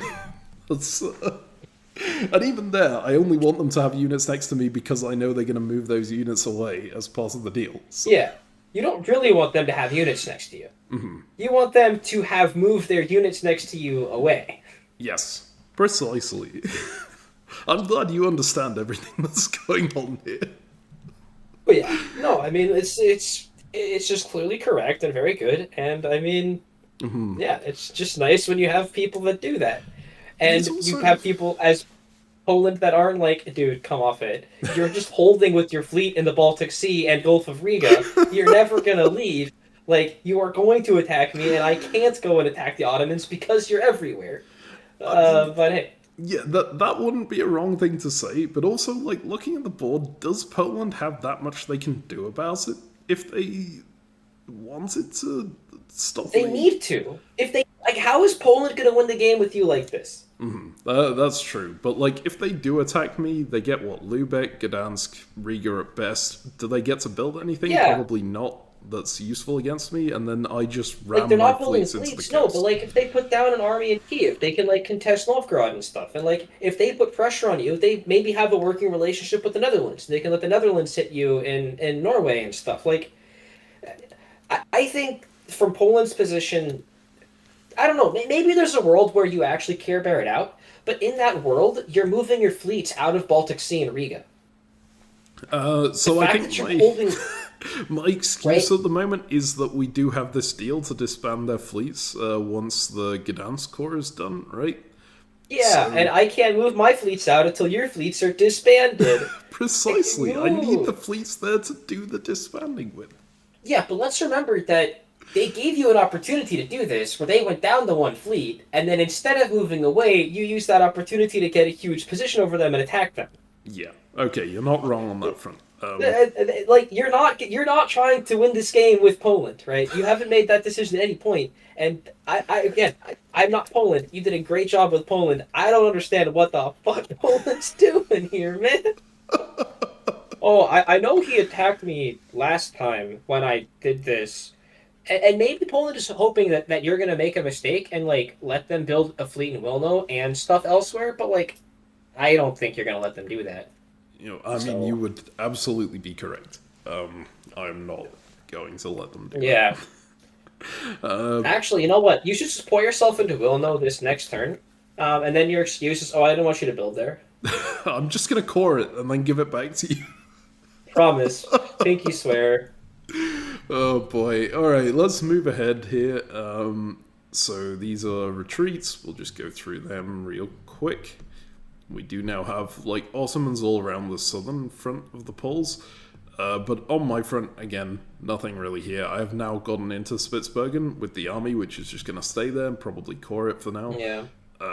And I have these units on the Dutch front to deal with the Dutch units. That's Yep. kind of my plan at the moment. I just want to finish coring Gdansk as well. You can see that at this point I do go ahead and do that. I do take Wilno. Okay. Yeah, of course. You don't want them to build there. I mean, jeez. I don't think that was an Actually, agreed you know what? thing. They moved Königsberg to Wilno, right? This is true, yeah. Yeah, they were definitely trying to go be sneaky like, and oops, I meant to bounce in Courland. Sorry, that's a misorder. Yeah. They were definitely trying to do that. I'm like... I don't remember if disbanding Wilno was agreed here or not. I have a strong feeling from the board that it wasn't, right? But I just decided I can probably I do just this think and... you should just take his stuff. Yeah, I can probably do this and still keep Poland on side based on the board position, because so far the impression I've got of this Poland is there's someone who's desperate to keep the deal intact in order to... Like, they see Sweden in this position as someone it's necessary to care bear with in order to win the game, right? I think that's what explains their moves and such like. And so I'm sort of taking advantage of that by going, okay, I can kind of push here and push here, but as long as I don't do anything too terrible, they'll still want to make a deal with me to bring it back. And to make Yeah, sure I mean, that they I'm not made a attacking deal them. to let you core one of their capital provinces, one of their original cores. They're willing to. They will accept crazy shit. Yeah. Now, there is a thing of you don't want to push that too far, right? Because if you do, then at some point they just flip and go, this isn't going to work. I'm just going to throw you just everything took against Wilno you. and forced it while forcing Moscow and letting them lose their thing over in Bremen. Okay, this was definitely agreed. Yeah, but you're just pushing it like again. You're navigating it. But like, what do you think you could do to make them not right? Basically, just insult them. I think, right? Yeah, maybe. I don't know. It's just like... I think if I push for too much at once, like if I go for a full-out attack here, I'm not sure that I'd be able to negotiate them back on side from them. What would you do differently if you were doing a full out attack? A move to Smolensk and then take from Arkhangelsk? That's a really good question. I don't know. I think this is probably as much of an attack. Like, I probably would have attacked at the start of the year instead of at the end, right? If I'm doing a full-out attack. Whatever. Sure. No, you're probably right. This is as close as it gets. But, like, in my mind, I'm going, I can justify this because it's only really one move that I changed from the deal. Yeah. And honestly, something to be clear is that being able to justify it to yourself is a really, really good step to justifying it to other people. Yep. That is true. Because if you can't justify it to yourself, you will often come across as smarmy. Not always. Some people are really good at being able to convince other people even when they know that they're full of it. But yeah, I mean, Whatever, dude. No, that's actually a really good point, and it does actually work against, like, this is the key to beating very good players as well sometimes, right? Is being able to justify it to yourself in such a way that you sound utterly convicted of like, you have utter conviction in what you're saying, even if it doesn't really make sense. And if you're against the, like, middling player or just someone who is... If you're against someone who isn't all that trained in diplomacy, then they'd probably get mad about that and go, that doesn't make any sense. Why the hell are you saying that? If you're playing against someone who's really good at diplomacy, they might just go, this person is insane. That's the way they view the board. I guess I need to think about it with this perspective when thinking about it from their perspective, right? They'll get angry about things like this, so I won't do things like that in future. Of course, it can go a bit too far, and they'll get angry about things like this, so I should just kill them. But sometimes this is why I'm bad at diplomacy. Because I just assume that my opponents are competent, and when they say stuff that makes no sense, it's because they're lying to me. See, I try to... that was certainly an opinion that I had at some point, but I think the media wars it's wrong. games I acknowledge this. No, it's really bad. No, there are definitely players who just view the board differently, right? These players look at Turkey and Italy and are like, dude, those two are best buds. Yeah. And I'm like, okay. Yeah. I think you're, like, people saying things that make no sense, just ignoring that or whatever is fine a lot of the time. But being able to think about things from a perspective that isn't your own is a really key skill in diplomacy. Yep. Like, I ain't good at that. Yeah, that's something we cover a lot more in the Media Wars games, but yes. So, anything more to talk about here? I finished the Gdansk core. Woo. How much is Poland building this year?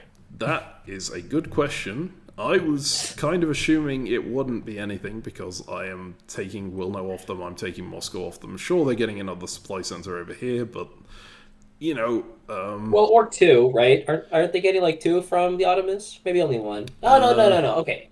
I think they take Targov East, they take Bakhchisaray, right? So actually... they take Pressburg at the same time. They lose Bremen, so that's... They lose Wilno, but the unit comes off the board, so that kind of pays for itself. They lose Moscow. Over here, they gain Timbuktu. Yeah, they gain Timbuktu. They lose Ualata. They don't have any change. You know what? It's actually mostly neutral everywhere else. Yeah, it looks like it is. But this area actually goes quite well for them because of that slip in and because of what happens with the Ottomans. So I was expecting them to go probably negative on this turn. If we look at the actual results, they're +2. Oh, but they're building. 2. Yeah. Because something got popped. Yep. Great. Yeah. In fact, great. got popped. So it's a good thing it was only one slight deviation to the plan that I made, right? And we can totally talk things out from there. Yeah, I promise. Just let me core Wilno too, and then I promise. Oh, man. Alright, let's go ahead and see what the builds actually are. Yeah, they have to build 2 armies, right? Yeah, okay. Double army here. I've got Army Helsingford and I'm building fleets over here, so I am still talking with balance of power, man. Yeah, okay, so there is another really important thing that's happened to this phase, and it is... Yeah, someone made a group chat to attack Netherlands. Yeah, okay. It's not a chat to attack Netherlands so much, it's just looking at the Netherlands result. Like, 81% power, I understand. plus 8 builds, and like, at this point, I'm going, okay, if I want to make sure that Netherlands can't win, there's not much I can do as a regional, right, generally, except take the capital. Because even if I take all the rest of the dots, it's not going to be a big impact on their total score. They've got too many dots elsewhere. But the capital, if I take that, they absolutely can't win. So... Yeah, I mean, for you, like, the alternative way to do it is for you just to go, like, +12. Mm-hmm. Right? And if you just gain enough... then they're not going to win. That could also work, yes. Of course, going plus 12 requires me to take 12 dots, which is kind of difficult, especially with You think you could ask Poland? Hey, Um, Poland, we're such good buddies. You want to help me take a bunch of dots so that way we can stop the Netherlands from winning? Okay, so, thanks. the interesting thing is Poland is actually not very fond of the Netherlands, because they have been fighting in some areas at this point. Yeah, looks like it. But I don't think I can get away with that. Especially because Amsterdam is right there, and like me going, nah, I can't be bothered going for Amsterdam because I can instead ask you for all your dots, might not go down perfectly with them. Alright, so at this point I am looking out towards Amsterdam. I'm going, okay, this is probably not going to be great in terms of expansion for me, but if I do want to make the play for Amsterdam, I probably need to start doing it right now, because Netherlands is growing really fast. I haven't really examined the rest of the board much, but the fact that Netherlands has been able to grow that fast makes me really doubt the ability of the other players in those areas to contest Netherlands at all. Right? Yeah, because like it's been so consistent for so long. If it was more like spurts and starts, then I would think that there is some resistance. But it seemed like they've just been growing +5 and then +8, and like they've just been going massive every turn. Yeah. Um, right. But at some point, their growth does slow down, and like it would require way too much effort to look at everywhere on the map to see how much they can continue to grow.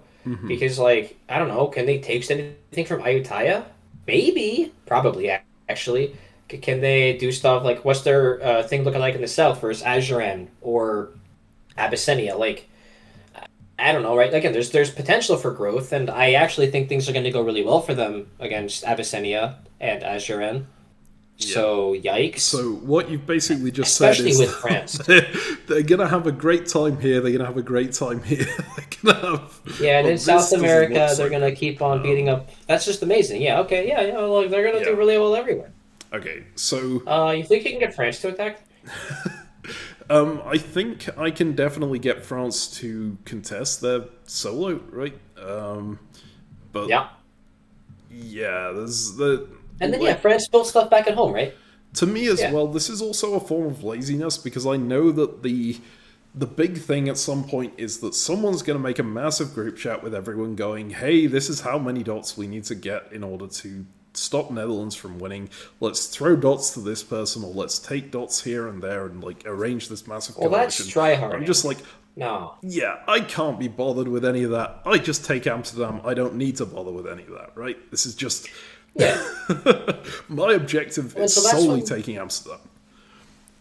Sure. I mean, I would just send France a message and just be like, yo, hey, buddy, we don't want to let Netherlands solo, right? Want to help me out? And then Yeah. France will be like, yeah, I guess. But wait, he's going to take my stuff elsewhere if I do that. So you know what? I need you to do almost everything, and you can count on me later. Smile. Yeah, I think I do talk to France a bit about attacking Netherlands. I don't remember if they do it here, so I'm just going to move ahead to the moves and have a look. No, they very much do not. So, Yeah, that Fleet Marseille was kind of a tell, wasn't it? yeah. France and Spain have not had good relations this game. So, and France obviously hasn't had great relations with England either. They have been very solidly on side with the Netherlands, and you can see they're actually arranging the basically the forced disbanding of the last Netherlands army here in order to disentangle and make everything simpler for them. So they've just been working really well as a duo through this game. And it looks like France is going to take their South African dot. Probably, and it looks like Netherlands doesn't care about it, right? In fact, Yeah, there's which another makes sense, section right? Coming here. Like, if Netherlands tried to defend anything from France, then it would look too much like Netherlands is going for the solo. In order to get a solo, you can't look like you're going for the solo, as a colonial at least, until it's too late. Yes. So, Just because you get that massive group chat sets up against you, right? I mean, the massive group chat, but just fundamentally look at the entire map to coordinate, and especially in Imp Dip, you will never be big enough to handle a massive coalition. Like, if the rest of the board actually gets its shit together, you lose. And so you need to stop that from happening. Usually they just have too many other grievances, and so they never can get their act together and actually group up on you, and like there will be discontents or people who are getting cut and they don't care. But early enough in the game like this would still be, there are relatively few powers who I expect feel hopeless right now. Like if you look at the leaderboard, we can find, I'm sure, some, but most people will still fight, and you are so much smaller than half the map, you can't win. Yeah. I think probably the closest to hopeless here is like Spain in terms of able to have an effect on the board, but not likely to win. But they're but the problem is, yeah, the problem is that Netherlands is missed with Spain. I think if you look at South America, so you can't even rely on them being apathetic. That's very true. Yeah, you can see that Spain is actually helping Aymara against. Oh no, wait, they're not helping Aymara. Are they? No, they're supporting their convoy in, right? Yeah, but Netherlands is support holding that, so I think you can expect Spain to want to mess with Netherlands if possible. Yeah. So, anyways, point is, I think Netherlands is very right to give whatever France wants, and it's right of France to ask for a lot because Netherlands is going to solo otherwise. Yes, absolutely. Yeah, but as mentioned, basically all of this is not relevant to me. I'm targeting Amsterdam as my thing to do, and that means I don't have to pay attention to anything else on the map, because if I take Amsterdam, none of it matters anyway. And Poland is totally helping you in Bremen. So the negotiations went well here. Poland goes with me, and the Netherlands are probably here going, "What the hell, Poland?" I would look at Poland and send them some angry messages. Okay, so saying, but they're gonna take you're giving the back. Thanks, you did it. And now you're gonna core Wilno and do the same thing. I do actually think that's what we end up agreeing here. I get to core Wilno, they take Gdansk back, and I give them Lubeck as like a forfeiting in exchange, saying, yeah, okay, I did some bad stuff last turn, but I'm giving you a dot, so it's fine now, right? And yeah, they're happy with that. This unit looks like it's going into the Polish dot, right? The agreement is to push it out to Munster on the next turn. If it fails to get into Munster, I'm not that concerned about that. But hey, the idea is that I leave Bremen Polish. And you can see I'm just generally trying to surround the Dutch home centres here. Amsterdam is a really hard dot to take, but if I manage to get enough concentration around it, I should be able to do it, especially with Polish assistance. Yeah, I mean, if Poland is helping you, then you're going to have the armies necessary. So, yeah. So otherwise I'm moving over this way to the Safavid front, which I really want to take dots on, but it seems very difficult. I'm getting as much as I can on here. In fact, I think I can... No, I can't even take Kharkov, right? Because they have Kabardia to defend it. But I'm getting this fleet over here in order to try and take Vokotoroy. Yes. It's why I was so surprised going for the convoy into Spitz, right?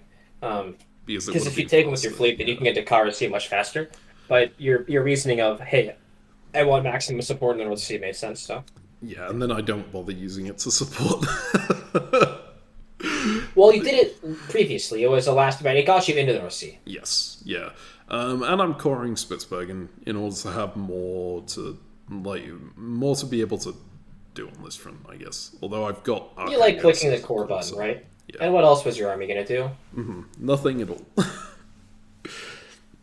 Yeah. Alright.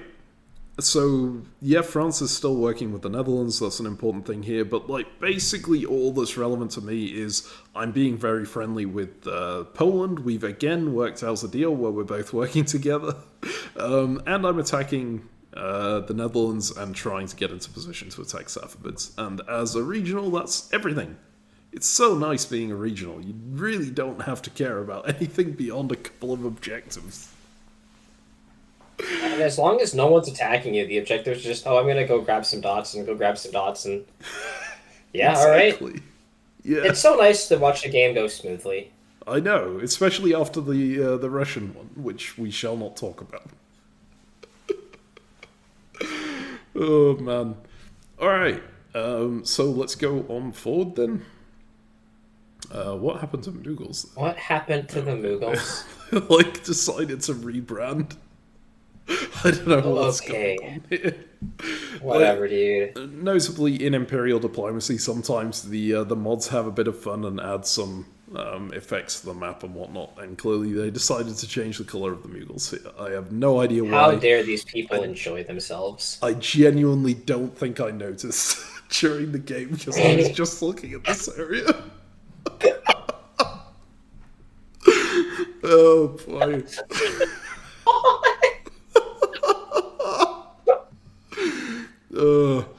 Okay, so this is pre-fall moves. Sure. Right. So, here, in fact, I don't think I need to keep it on pre-fall moves because my actual moves, there's nothing particularly surprising here apart from that I stick to the agreement with Poland, which I think is correct here. I don't know. Sure. I, You want them to help you with Netherlands, right? yeah, exactly. And I'm pretty happy with them fighting hard on this front, right? I like to see them pushing this way. The one thing that I'm less happy about with them is that they are directly working with Safavids here to attack against Ottomans. And they have really good relations with Safavids. And I'm like, I kind of need to have all the units on this front in order to push this way, because this is such a hard line to break otherwise. But I also kind of have to respect, as long as I'm working with Poland, I have to respect their decision that they are not going to get involved in this war. They're fine for me to sit there and poke at Safavids, but they like Safavids, so they're going to work with them too. Which, yeah. It just means I have to come up with other ways to deal with this. Because, like, if I have Poland tapping... no, actually, it doesn't make that much of a difference, I guess. No, I can guarantee Kharkov with Poland's help, I think. But, yeah, only because Safavids put them into Backchitzer, so... Yeah, alright. And I'm actually a little bit sad to see this support succeed. I should be glad... You didn't cover Bremen. Yeah, that was part of the deal, right, was that I get out of Bremen and into Munster, because I'm sacrificing a dot back to Poland in order to make this... Payment for Wilno. Yeah. I mean, yeah, and I'm giving back Gdansk at the same time, so I'm actually really sad in dot count, but it is part of why Poland is still happy to work with me, is that I'm... Yeah, because you agreed to let them take 2 dots from you after taking Wilno, and then you actually made a deal that you were willing to stick to. Mm-hmm. Yes. Yeah, I mean... But yeah, I was kind of hoping that I wouldn't have to leave Bremen, but I think there's no world in which I don't leave Bremen here, so I end up pushing into Munster, and I'm just going to focus on the Dutch dots for now. And over here we have the largest battle of all time over the North Sea, and no one moves anywhere. Which is... We have 3 supports on each side. I was really sad to see Portugal supporting the Dutch here. I was not expecting them to do that. And it got me talking to Portugal a bit more. It also got me looking at the wider board and going, yeah, Portugal, this is the only area they're going to live in. So I can understand why they're doing that. You can see them frantically coring Ireland so that they have a place to, like, put down builds if they ever get any. But yeah. That's basically I am waiting for Portugal gets big and retakes their capital. It would be a fun time, eh? But yeah, they do lose. They have lost Lisbon already. They're now losing Porto. I think they just lose Equal this turn. They still have Cabo Verde, and somehow they didn't get Moristad sniped, so They have some stuff elsewhere, but it's like basically nothing at this Yeah, point. because Portugal is working with Netherlands, right? And I assume Maurstad is part of that, where Uh, if Netherlands yeah, takes it, then Portugal gets pissy. that makes sense. They're even giving this. It looks like, and so basically Portugal is acting as a Dutch vassal at this point, which is completely reasonable given their position. All right. So we are just going to move ahead. Note that I am coring Wilno. I think the deal again is for me to core it and then give it back again. Like swap it for something over this front at that point. Whether I do or not, we'll see that as we go along. So, this is the retreat phase. We'll just see some retreats over here. The Ottomans doing a creative disband by retreating somewhere that they cannot. And then, Dutch are at 92.9%, plus 9 on that phase. And now you like see this and you go, okay, I probably made the right decision, right? In going for Amsterdam. I mean, it seems fine. Again, note they have to be 35% clear of France. They are currently, 28%? 29%? It is insane how fast they're getting stuff. Yeah, absolutely. Oh, it is insane. I do agree with that. My point is, I feel like we could have tried to grow in such a way instead of going -2. Because what worries me, Captain Meme, is if we really do a good job at stopping the Netherlands, but then we let Poland back in the game, we can't win either.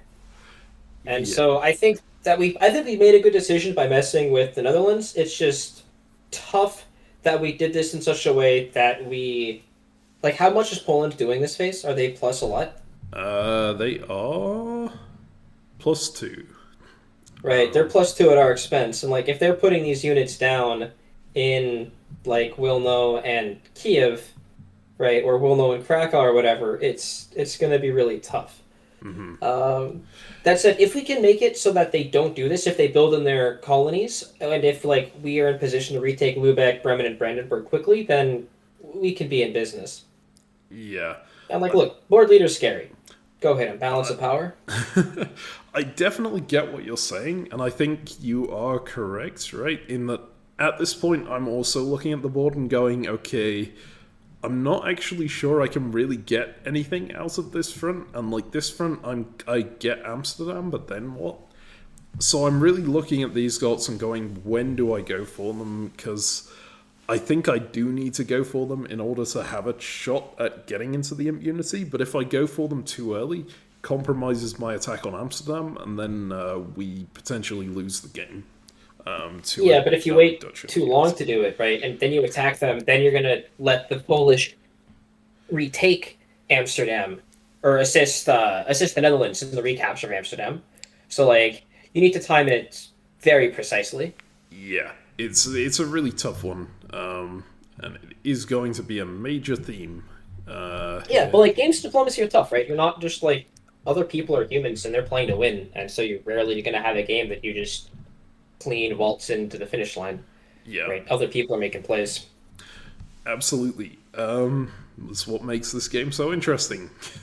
I take Wilno off the board and I take Spitsbergen off the board, which is very sad on the Wilno front because I can't finish coring Wilno. But now they can't retake it. They're not allowed to. It's against the rules. Yeah, actually, I thought I'd cored for 2 phases. No, only No, one. only one. Okay, very sad. But yeah, it does give me a reason to say to them, hey, you can't take Wilno back. And You are not allowed to take your capital back. Your OG core, not your capital. It's just Sorry, your OG core. Your home SC, mine. But No. like genuinely, I think they're kind of fine with that because like, what are they going to get beyond Wilno if they go up this direction? They're going to get an angry Swede, and they have nothing to deal with me. They have no ability to build fleets on this front anymore. If they take Wilno back, it'll take a year to even get a fleet there, and then that's a really bad spot for a fleet coming out. And I already have the fleet in the Baltic, and I'll be able to pull fleets back from this area if I really need to. So I'm fairly confident, especially with the Polish press, because Poland, I generally got a feeling that they were being genuine about what they were saying, right? I was pretty sure they were gonna stick with me here. I don't think it makes sense to stab me as Poland in this position. Your read of Poland has been accurate every single phase of the entire game. Yeah. So somehow. But yeah, Dutch get a build here, sadly. We couldn't block that, but we did.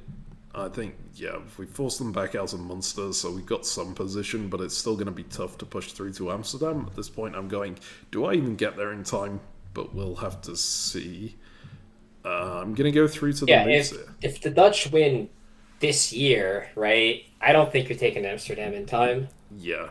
But, like, the nice thing about that is that as a regional who's in the only area where the Dutch aren't doing incredibly well and where you're actually making progress against the Dutch, you can say, I did what I could, this wasn't my fault. Right? Yeah. At the end of the game. And then you give everyone shit in the postgame, and my god, I live to give other people shit in the postgame. Yeah, see, I wouldn't have done that because I wasn't paying enough attention to their areas of the port to actually know what to say. Well, then you don't need to direct it at anyone in particular. Just be like, you guys all suck. You guys needed to attack the Netherlands like me. Wow, I'm so smart and handsome. You guys should all listen to me.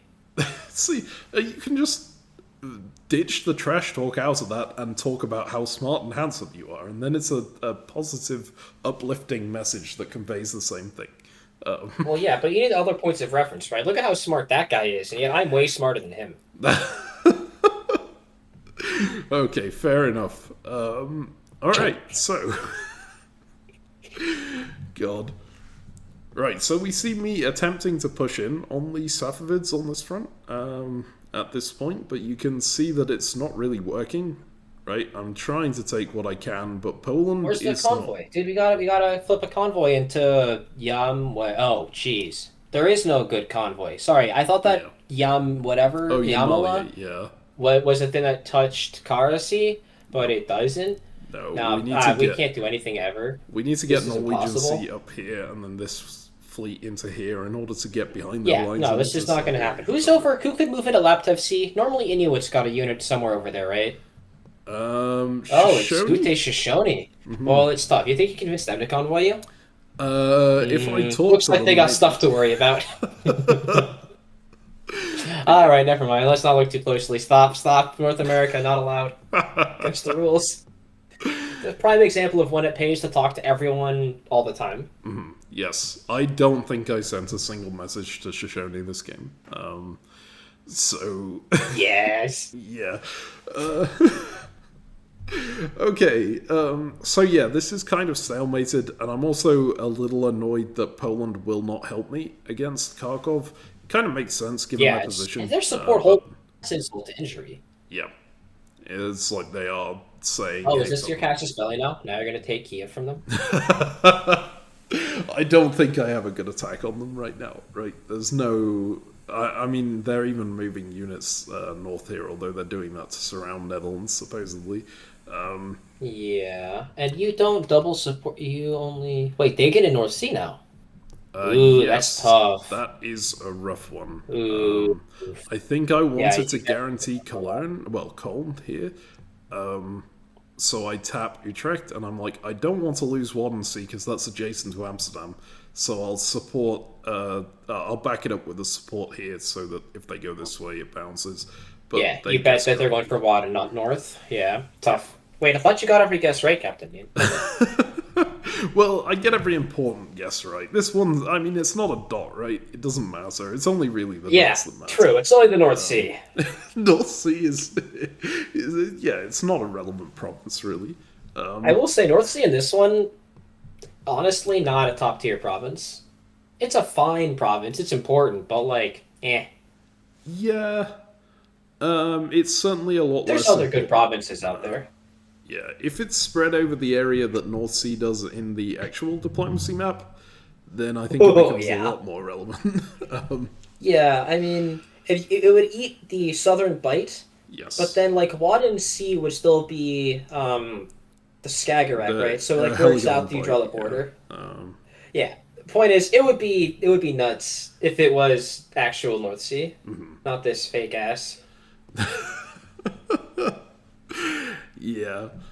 But yeah, so that I lose North Sea to the Dutch, which is actually really annoying. I don't manage to reposition any fleet units here, but I do get my army down to Colne, which actually isn't very helpful because I don't have anything to backfill. We need to wait for the Polish units to get here. So ultimately, probably a different moveset would have been, well, keeping the North Sea would have been far better.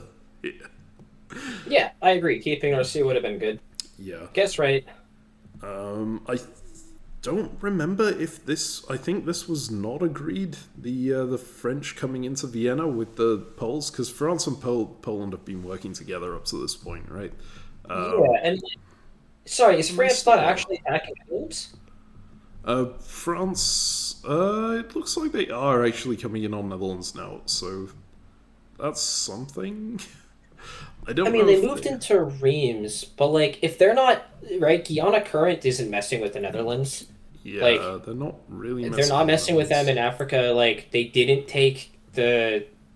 Cape Nah, Cody. dude, I don't think France respects the threat I don't think so appropriately. either. I think France is more concerned with getting themselves up to the victory condition because, as long as they're within 35%, they'll be fine. I think their philosophy at this point was I'll be able to stay within 35%. So, Yeah, or they're like, oh, how nice of Sweden to go and threaten the Dutch capital for me. If I let Sweden take the Dutch capital, then I can exploit them myself and do however much I want with Netherlands. the And then even classic. promise, yeah, other people are doing my work for me. Yeah, classic diplomacy move. You just let other people do the work in the coalition. Yep. And then. And so that's why you can't be the one to do the work first. Because if you start doing the work, everyone's going to assume you're going to keep doing the work. Yeah.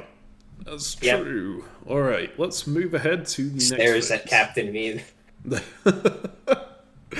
Um, All right. Okay. How are things looking? So You want me to show the moves? I'm We don't know gonna anything. go straight We don't ahead know to this the stuff. moves. Yeah, we don't have any analysis about the press.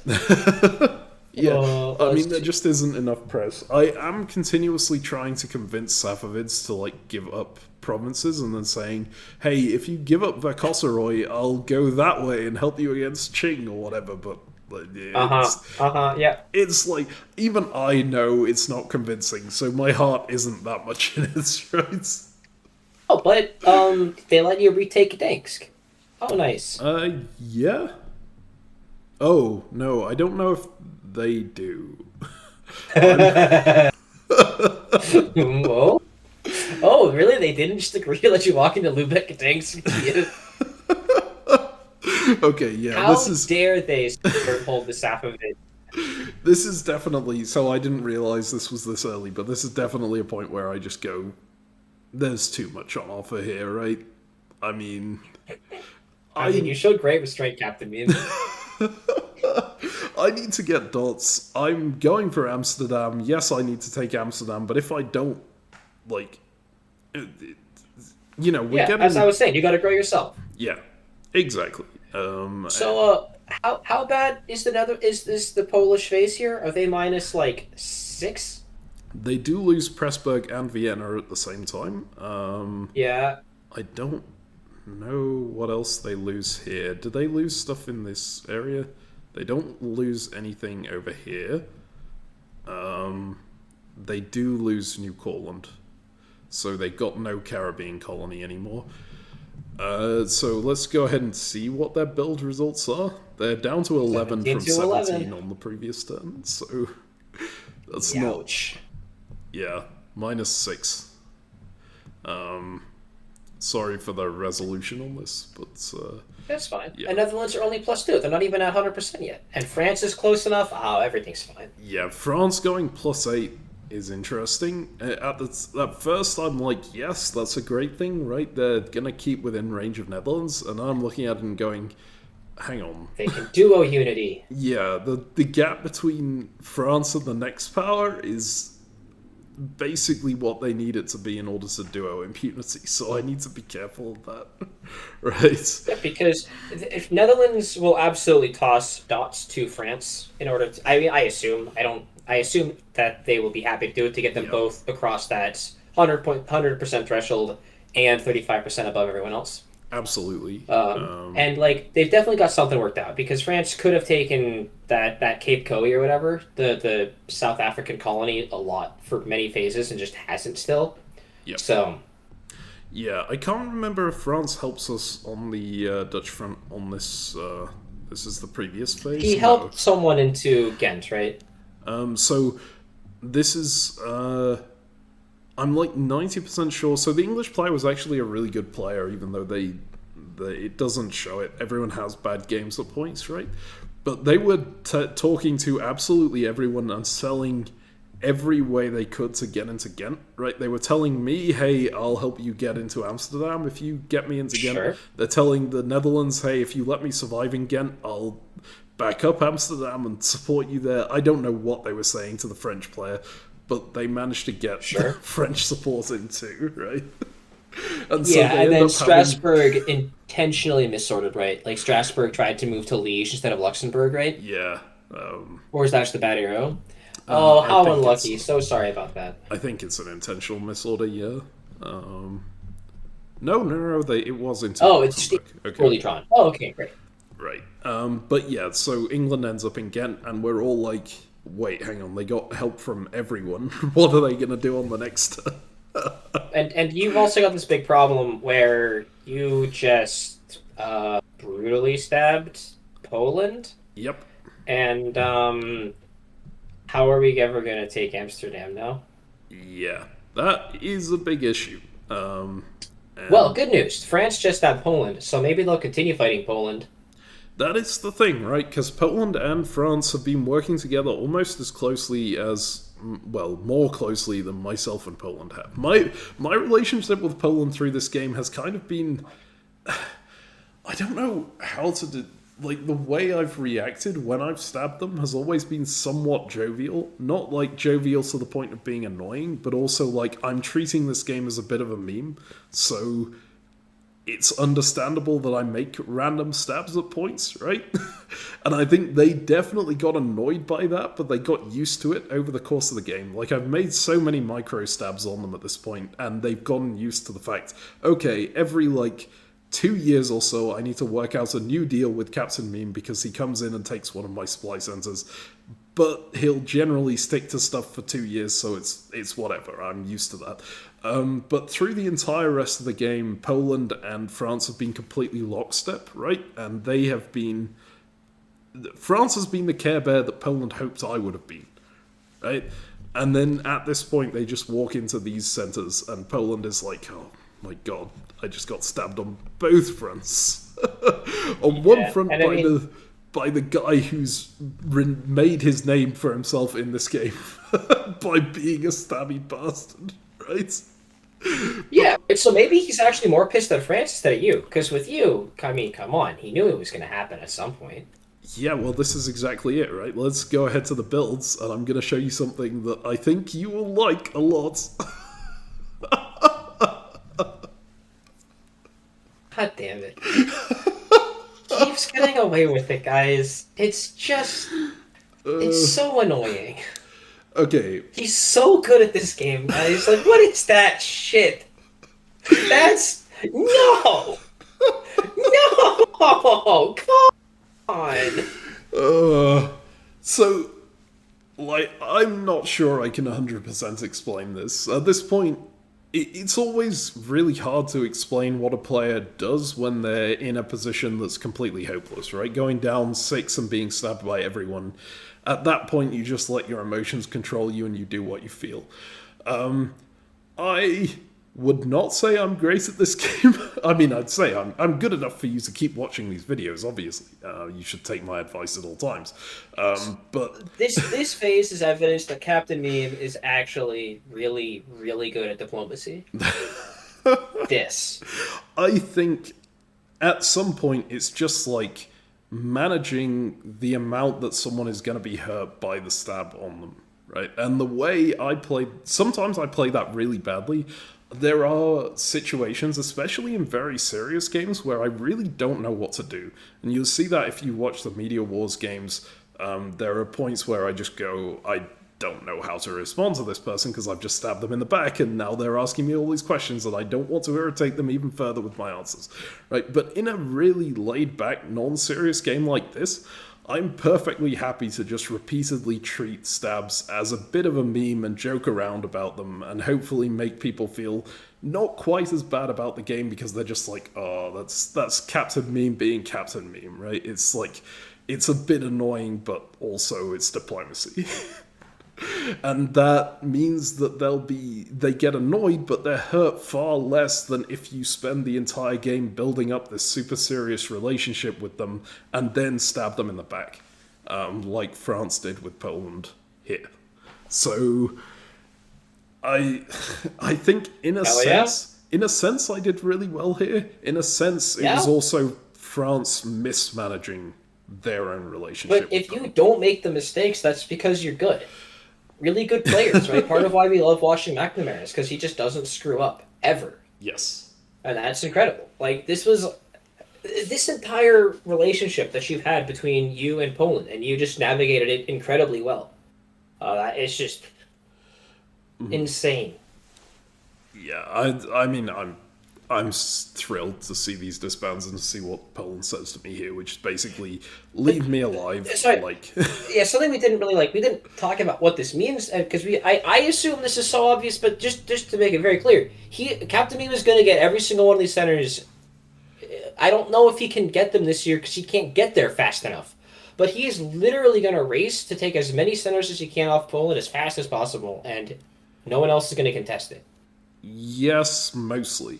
Notably, in discussions with Poland that led to this, Poland was also saying, please leave me Warsaw. Like, that is my one condition for doing all of this. And I know that, sure. Like, they've seen the videos, they know that I'm the kind of person who will sometimes leave someone on one dot just because they asked to be left on one dot, right? I can be brutal in games, but when I don't need to be brutal, I let people live. Yeah, if it costs nothing, I'll let them have it, but... Yeah, so that was their one request on this front, and, like, at that point we get talking and we're like, okay, well, actually, your units here could be really useful to me too. Do you want to be the person to get pushed through and take Amsterdam? Because that would be kind of a cool thing that you could do, even if you're going down, right? You could be the reason that this game doesn't end in a Dutch solo. And they were kind of pumped about that idea as well, so... So those ended up being kind of the two conditions on them working with me here, was me leaving them Warsaw and me pushing their unit forward into Amsterdam. But they're both ones that I'm very, very happy with, especially the latter. Like, this is just brilliant for me. Still having and like what you did, there's like a perfect way of how to talk to someone that you are brutally attacking, and try to figure out how to make it work, right? That is peak diplomacy. It is, hey, what is something you want to get out of this game? Right? It's not going to be winning. That ship has sailed, but you're still here. You're still going to input moves, right? Like, because they have that much self-respect. So what do you want to do? And you gave them a good idea of, hey, how about you be the one to take Utrecht? Or in other games, it's, hey, do you want to get best Germany? Or do you want to get the coolest convoy prize or whatever? Like, figure out whatever it is that they want and then give it to them. And then you can destroy someone on the board, be completely brutal about it, and have them still like you after, and have them give you everything. Yep. So, well, just truly S-class, wow.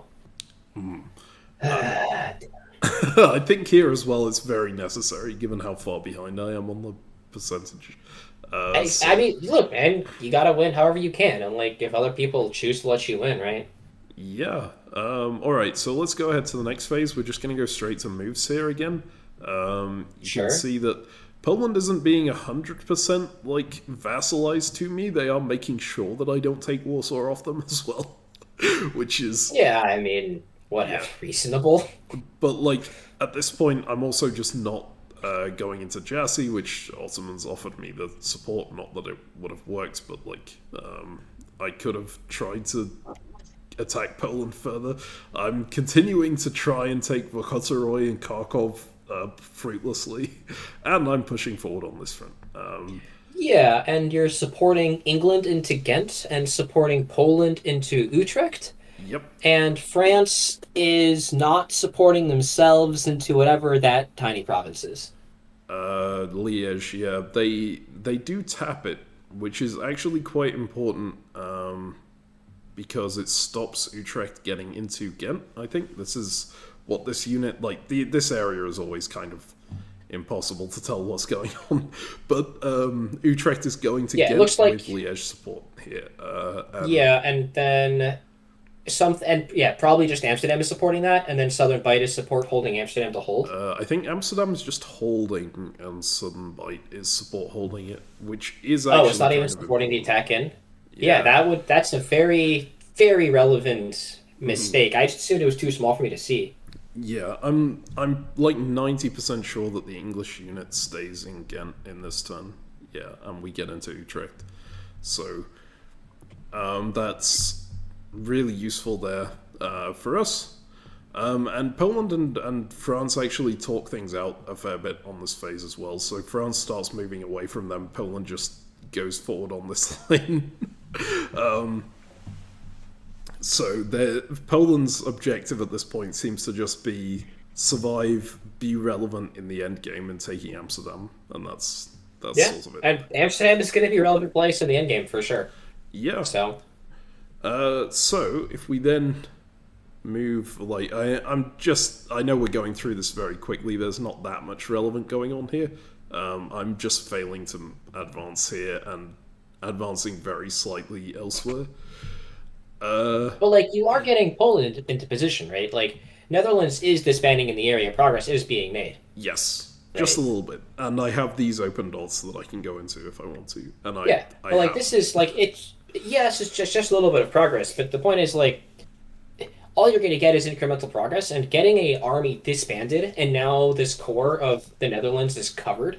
Netherlands is not building in Europe for a long time, and this is what I've been talking about when I've been saying how the Netherlands is the weakest colonial. I don't care what the win rates say.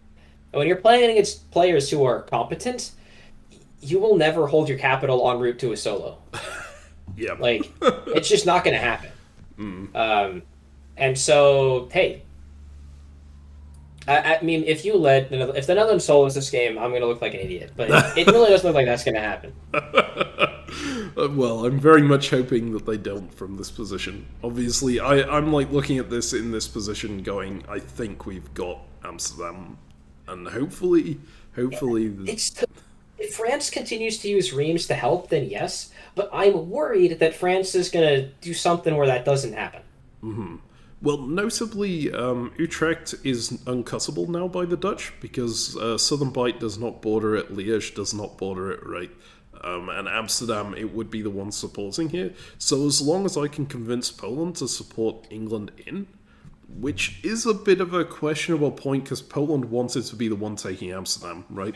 But at this point, as long as I can convince them to be the one supporting, we can actually guarantee it. We can cut Southern Bight. Liège. Because you can cut, because Cologne cuts Liège. There's a tiny border here. Okay. Yeah, all right. Things are too small. Okay, sorry, then you're good. I thought Liège was also uncuttable, so Liège could do the counter. Or does English Channel border Ghent? It does. Okay, so it's not still actually not possible. Yeah. Nope, still no guarantees. Nope. But yeah, if we go to this next phase, I'm fairly sure that France works, the Dutch, then it's guaranteed, yeah. Yeah, so the Dutch on this phase, they know that Amsterdam is going down. They just order every single unit on the board that they have free to support hold it. Okay. Just sure. But notably, if they had English Channel support Amsterdam to Ghent, that right, would have worked. Then yes. It would have worked, right?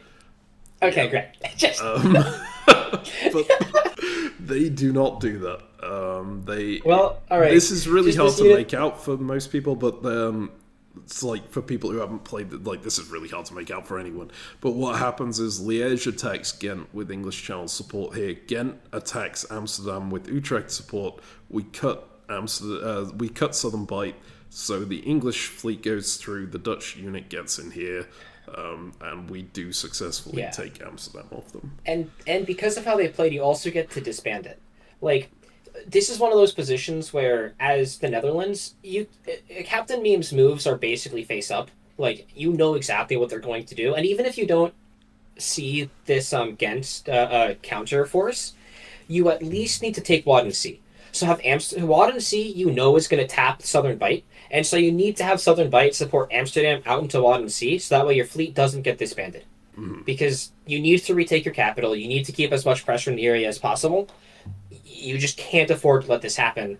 But I suspect partially it's a meme, I get it, but also they lost heart and weren't planning on actually how to play the position still. And so God, that's really bad. Yeah.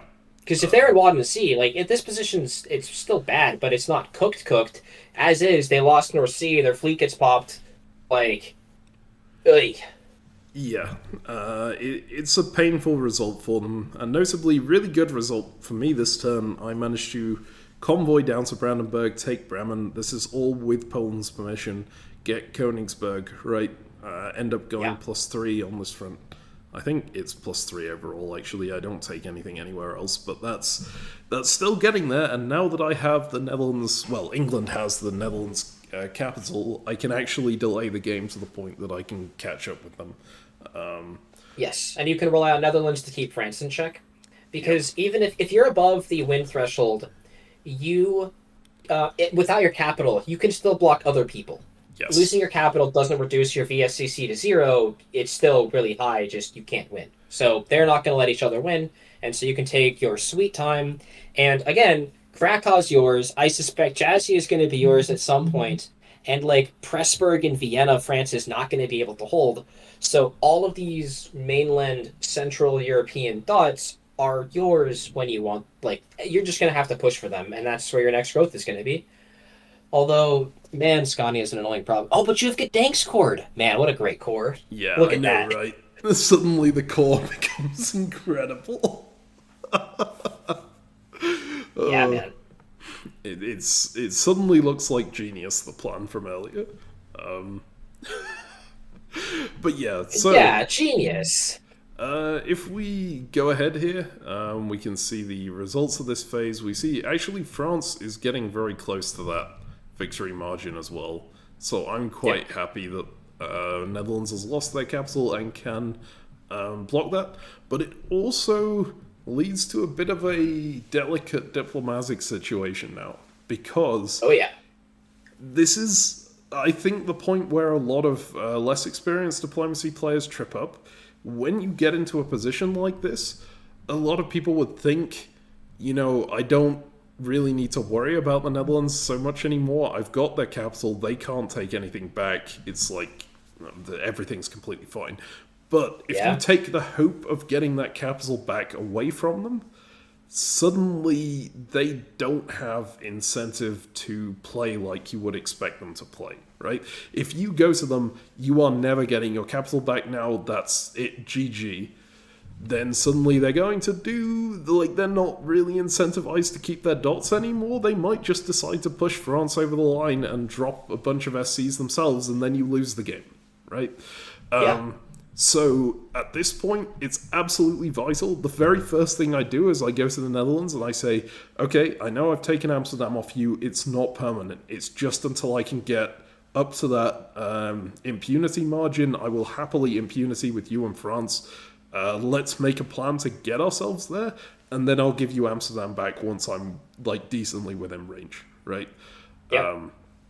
That's absolutely what you have to sell. Yeah. Because in addition to people can be pissed and irrational, if you say that you will never give them Amsterdam back and they're still trying to win the game, what they're going to do is they're going to go to France and say, hey, France, I want to duo in unity with you, and we are both big enough that we can make this happen.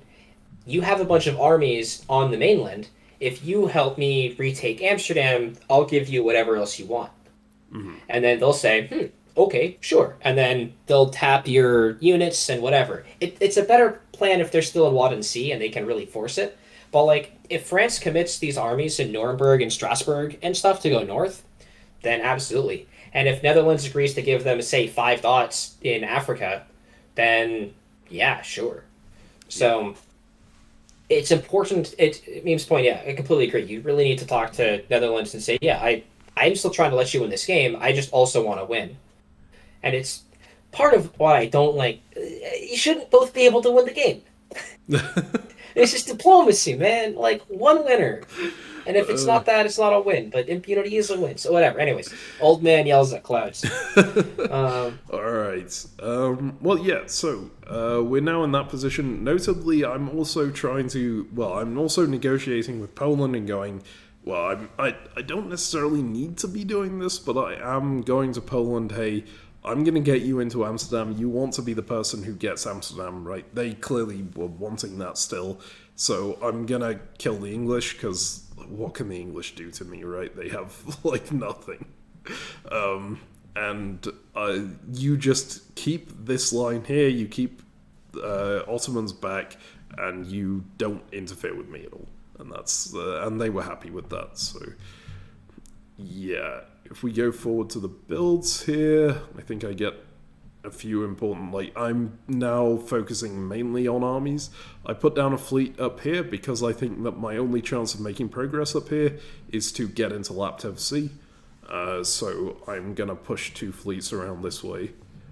But outside of that, I think my plan is just to go army heavy and go south now. And hopefully push into France a little bit on that weakened line of, like, this is not a defensible line for France right now.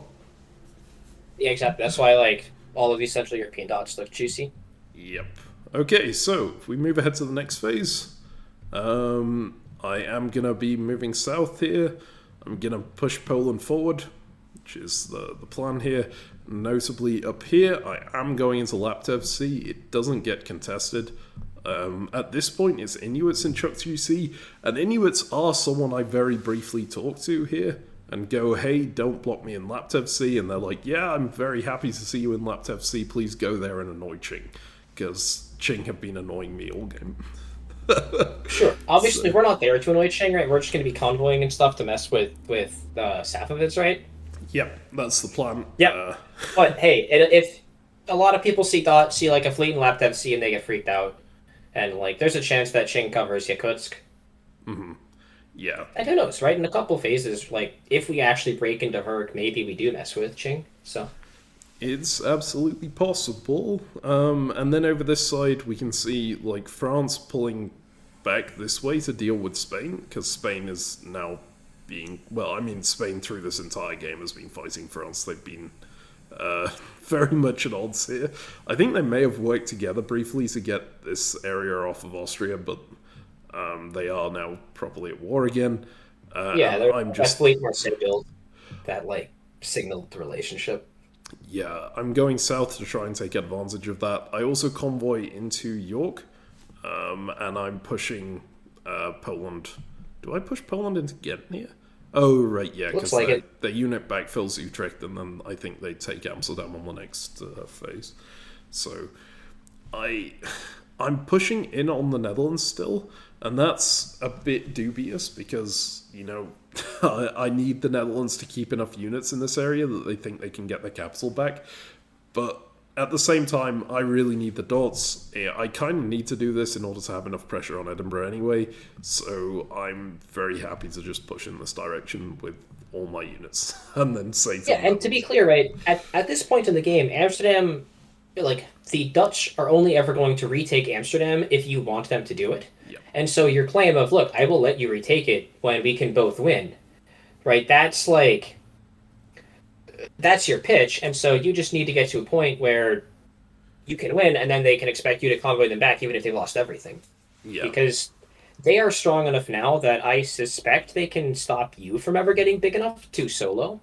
So, like, I could envision a never-ending game where you don't agree to let them back in the Netherlands, and then they don't agree to let you win, right? Yes.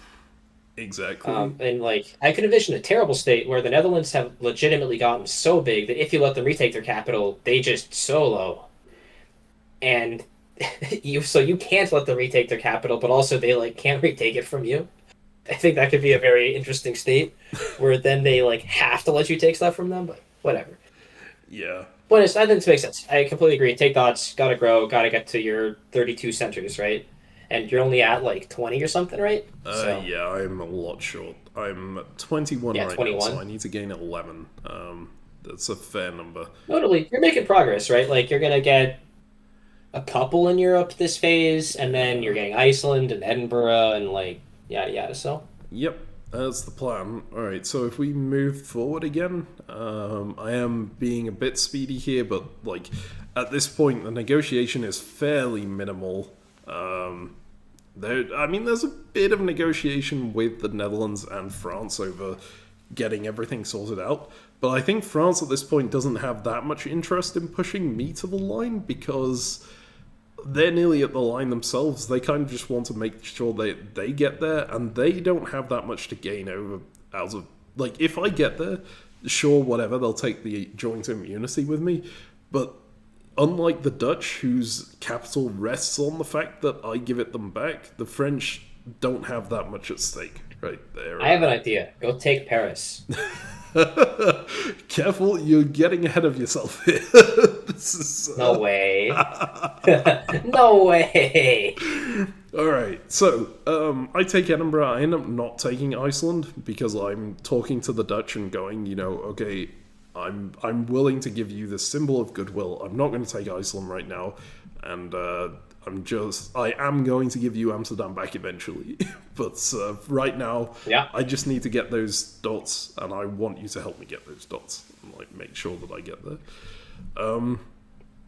Yeah, over here, I think I actually finally managed to break the Safavid front, which is Nice. finally. Success. And Took Qing doesn't ages. cover at Yaktusk in the end. So Yeah, because they saw that you could take Berg. Yeah.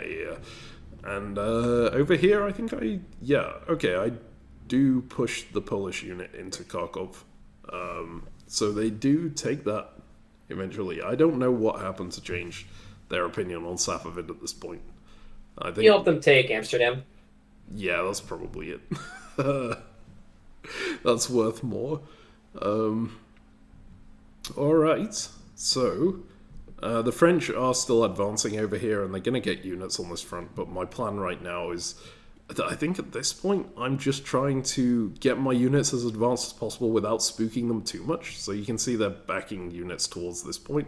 I'm pushing them around and away from France, but not really away from France because they're still in position to take Pressburg.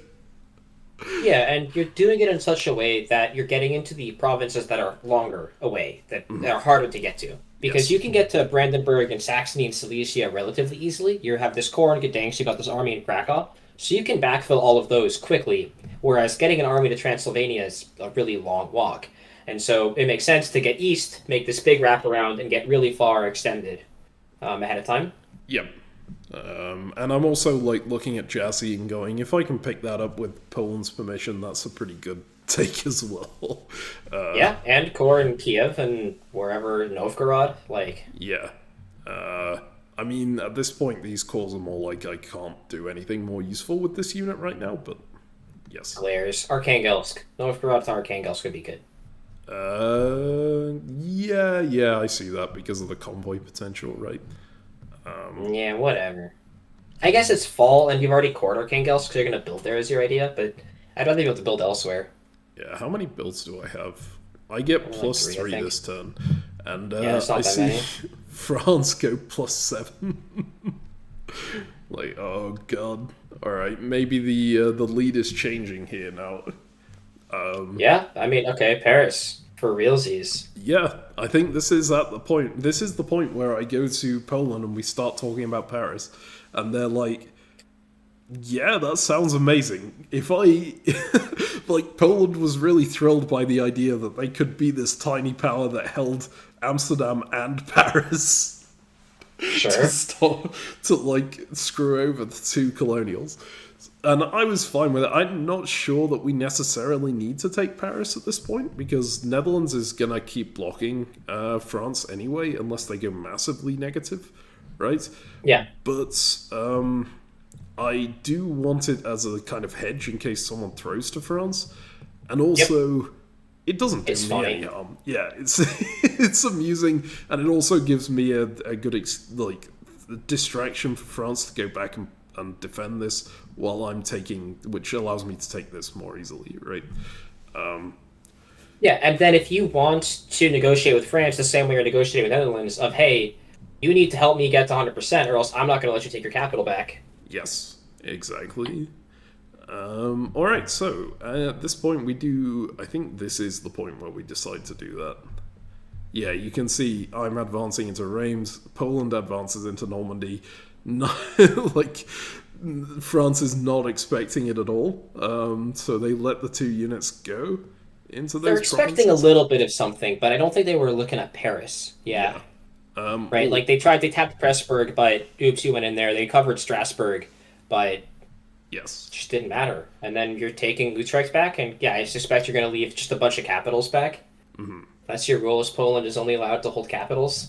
Yeah, well, I think at this point, the idea is that Poland also keeps Ghent and that we bounce in Amsterdam each turn just to stop the Dutch walking in, right?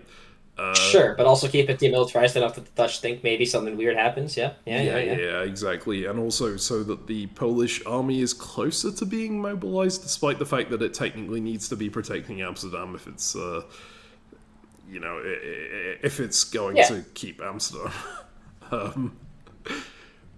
All right, so you will have seen a bit of a weird cut there. It's because we had to end our recording and come back now, which is a week on from when we were recording before.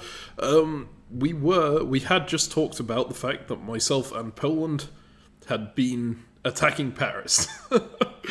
Because when in doubt, attack the French, right? Always a good rule of thumb. And they are doing rather well, and I, of course, need to make it to that 32 level to get to victory supply center count without them getting more than 35% ahead, which would be pretty difficult for them to do, but it's always a risk, right? And it doesn't really harm me to just go in and secure Paris and then just hold that hostage a little bit to make sure that France lets me into that draw, right? Yeah, I mean, we'll point out, it's not like you have a guaranteed shot at Paris by any stretch, right? Yes. That is absolutely correct. They do have a bunch of units around here. They're still holding Aquitaine. They've got this army in Dijon and the army in Paris, of course. They've got an army in Luxembourg that can tap Reims. And notably, Poland wants to be the one holding Paris. So if I'm supporting them in here, like, Luxembourg is less of an issue if I'm the one being supported in. It can still do some stuff to counter, like support Paris into Reims. But it can just directly tap Reims, and there's nothing I can do about that if I'm trying to support Poland in. So, yeah. The one thing in our favour here, well, one of the things in our favour is Spain is coming up from the south, and Spain has been fighting with France for basically the entire game. So, yeah, hopefully they'll be able to assist in some way. Seems likely. I mean, cutting Aquitaine by itself is support, so... Yes, absolutely. Yeah, I mean, there's not really that much more to talk about in Europe, to be honest. I'm just advancing in on the French here. I'd moved away from them to make them feel a little more secure on the previous phase, but now I'm just going all in and abandoning pretense, right? If we're going for Paris, may as well go for everything else at the same time. And leaving Poland, Warsaw, and there's these frontline territories that they want to keep. Oops. Okay. So really the only other development is on the other front, which it is kind of good that I took a break here, because I had completely forgotten about this until I was reviewing the maps yesterday, which is this over here. Laptepsi into Yakutsk. Which is... Anytime anyone says CaptainMeme isn't a daughter... it's more funny than that, because this is a spring phase, right? So I'm not even going to get Yakutsk. But I did notice that there's no Qing units next to that. I could just do a sneaky little sneak in, right? And Qing had come to me and said, "You're not going to Yakutsk, right? That we're all good, right?" And I thought, yeah, I've said yes. Hopefully they accept that, and I can just get the dot off them and get a build. Yeah, and it's not like I had that much else to do with Laptov, right? We already took Vokotoroy, so there's not immediately much it can do. Yeah, I suspect he was worried about you convoying in there. Yeah, I think so too. I don't remember the exact negotiations that went on here, but notably Qing is Luxin, who is a player that we've been quite experienced with. He played in our Western Empires game as well, and he is quite a memer. So this is another reason why I felt comfortable doing this, right? Which is that I'm like well aware that he won't take it badly. He'll just go, "Oh, you," and then knock me out again. We have Got it. Yeah, we have an interesting relationship in this game, and I remember basically none of the negotiations with him, mostly because they went nowhere. But it was pretty much constantly him telling me he would help me against Safavids and then not doing so. So I think I'm sort of justified in doing stuff like this. Yeah. You would have done it even if there were no justifications. Yeah, that's probably true. But it's always good to have justifications anyway, just in case anyone asks, right?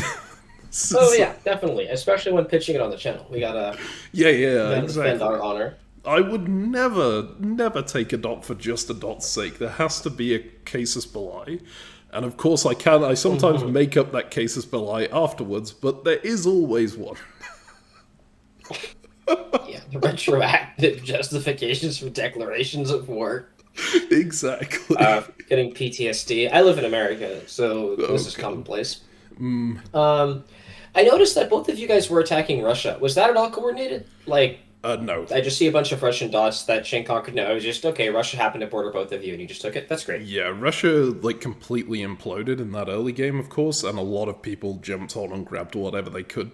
I had very little communication with Qing up until the point that we were both fighting Safavid. And I say we were both fighting Safavid. I was fighting Safavid, and he was pretending to fight Safavid on and off. From what I recall, anyway.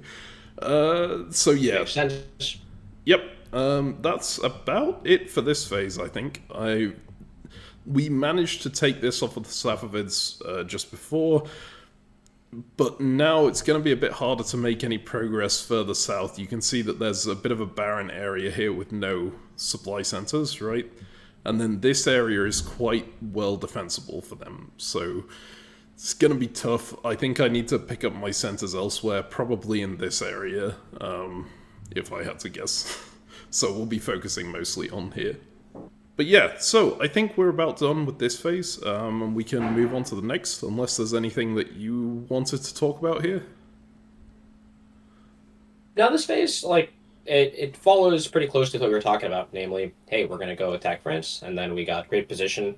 All of our moves worked smoothly. I love the support into Pressburg and the walk into Silesia. I think I mentioned this last time, but it just feels so good when all of your moves work. Yep. Absolutely. And one thing that was picked up on by the spectators in the game, I start coring Baltic Sea. I think it's right now. Was it on the previous turn as well?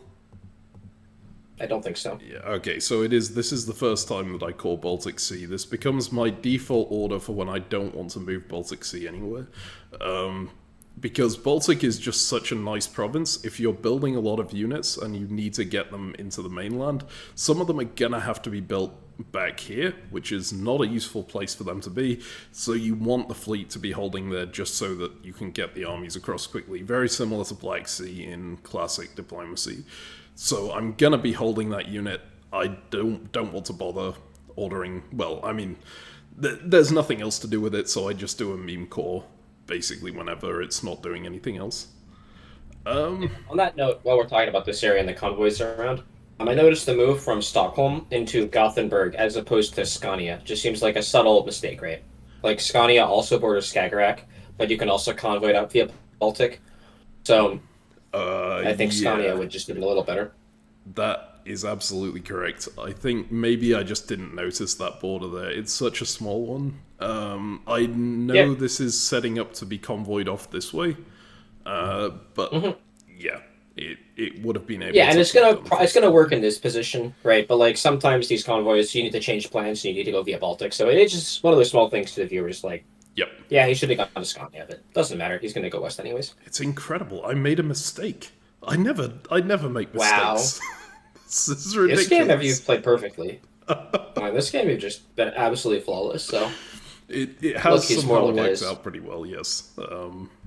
I think there are maybe a few things that I've done that could be called mistakes, but because of the way they turned out, they weren't mistakes. So yeah. Yeah. Anyway, on to the next phase. So we got retreats here. We don't really need to see retreats. At this point, most of the retreats are like random meme orders anyway, right? And then we're into the fall moves, and I think we can go straight into the fall moves here. And one of the most notable things that happens here is that I get this convoy off from Edinburgh through to Nantes. This is specifically because Netherlands has like been begging me, hey, can I keep Iceland and can you get out of Great Britain? I will help you do whatever you need to do beyond that, but I think I need, I want to have some safety in Great Britain because that's really, like, Netherlands has to hold on to Great Britain in order to have any chance of getting Amsterdam back in the long run, right? And they really don't like the fact that there's an army there. And they're a bit worried about their SC count at this point too, just because they're being attacked by Aymara, I believe. I don't remember if they're being attacked at... Yeah, okay, they are fighting France as well, so they are having some problems elsewhere. So they don't want me to nick their supply centers at the moment. And I agree to that. I'm like, okay, if you can help me with your units here, I will happily leave Edinburgh. And I'll leave Iceland... But I might take it in the future when you have less use of it, right? When it's less necessary for you to be holding it. You'll note that... Yeah, right, Iceland is yours whenever you want it. He has no units adjacent, so sure, you can not take it, but it's still yours. Yes. And then you're getting him to convoy your army into Nantes, which seems really important for the plan of conquering Paris. Yeah. You can note here that France is prioritizing defending Paris, as you would kind of expect them to, over defending their southern border from Spain, which is a bit of an issue for us, especially if we only have the 2 units here. But now we have 3 armies on it, we should have more of a shot against that, especially because Aquitaine just got blown up by the Spaniards too. Yeah, and if Spain is going to tap Dijon, then they're in real bad shape. Yeah, that would be... It's basically guaranteed. Even if they don't tap Dijon, I think we can guarantee it, right? Oh, no, wait, we can't, because Luxembourg is here. And they got back into Strasbourg, right?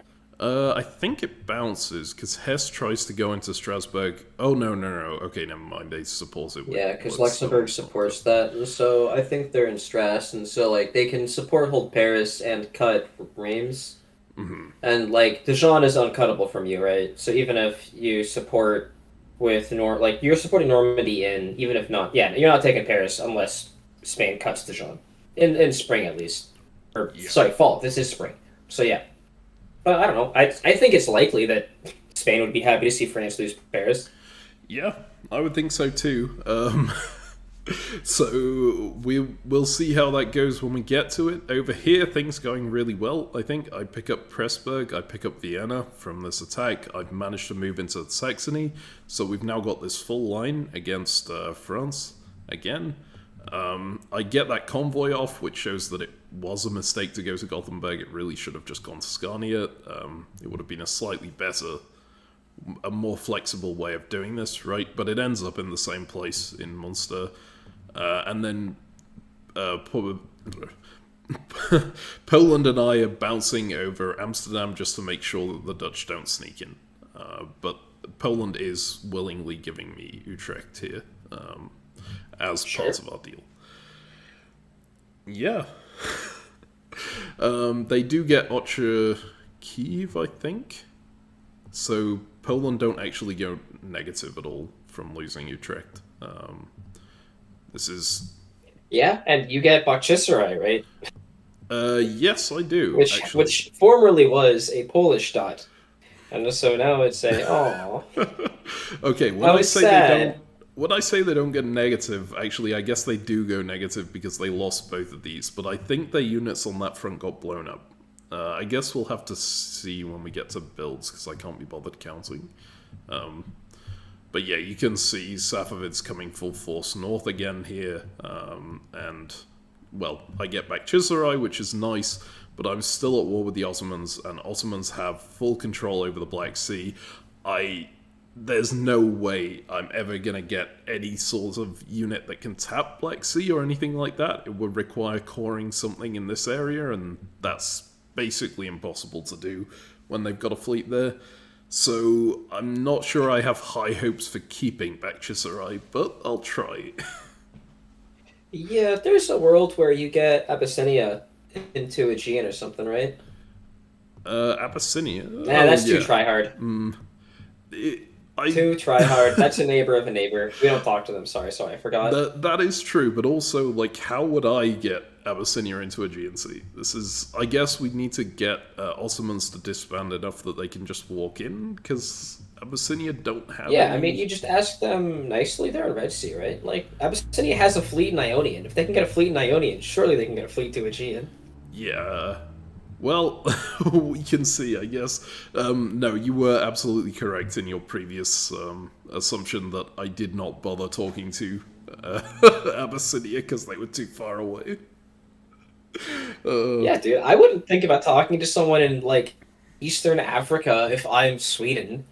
Mm-hmm. Right? Like, well, I need to get to the Med, and they also need to get to the Med? No way, that's not happening, except...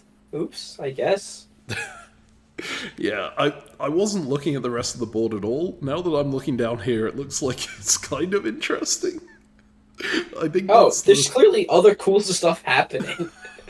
But, yeah. That's just a massive attack going on. Wait, what is there. happening?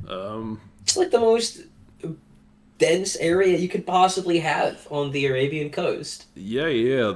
This is a lot of supports. We've got, what, 4, yeah, strength 5 attack, except it's getting cut from here, so it's a strength 4 attack, but it still works, even though it's against a strength 3. But then... Yes. Yeah. Oh. They could have held it if they'd have guessed correctly. With and then there are 2 strength 3 moves that Abyssinia that Safavids did this turn, and neither one of them worked. Yeah, that's crazy.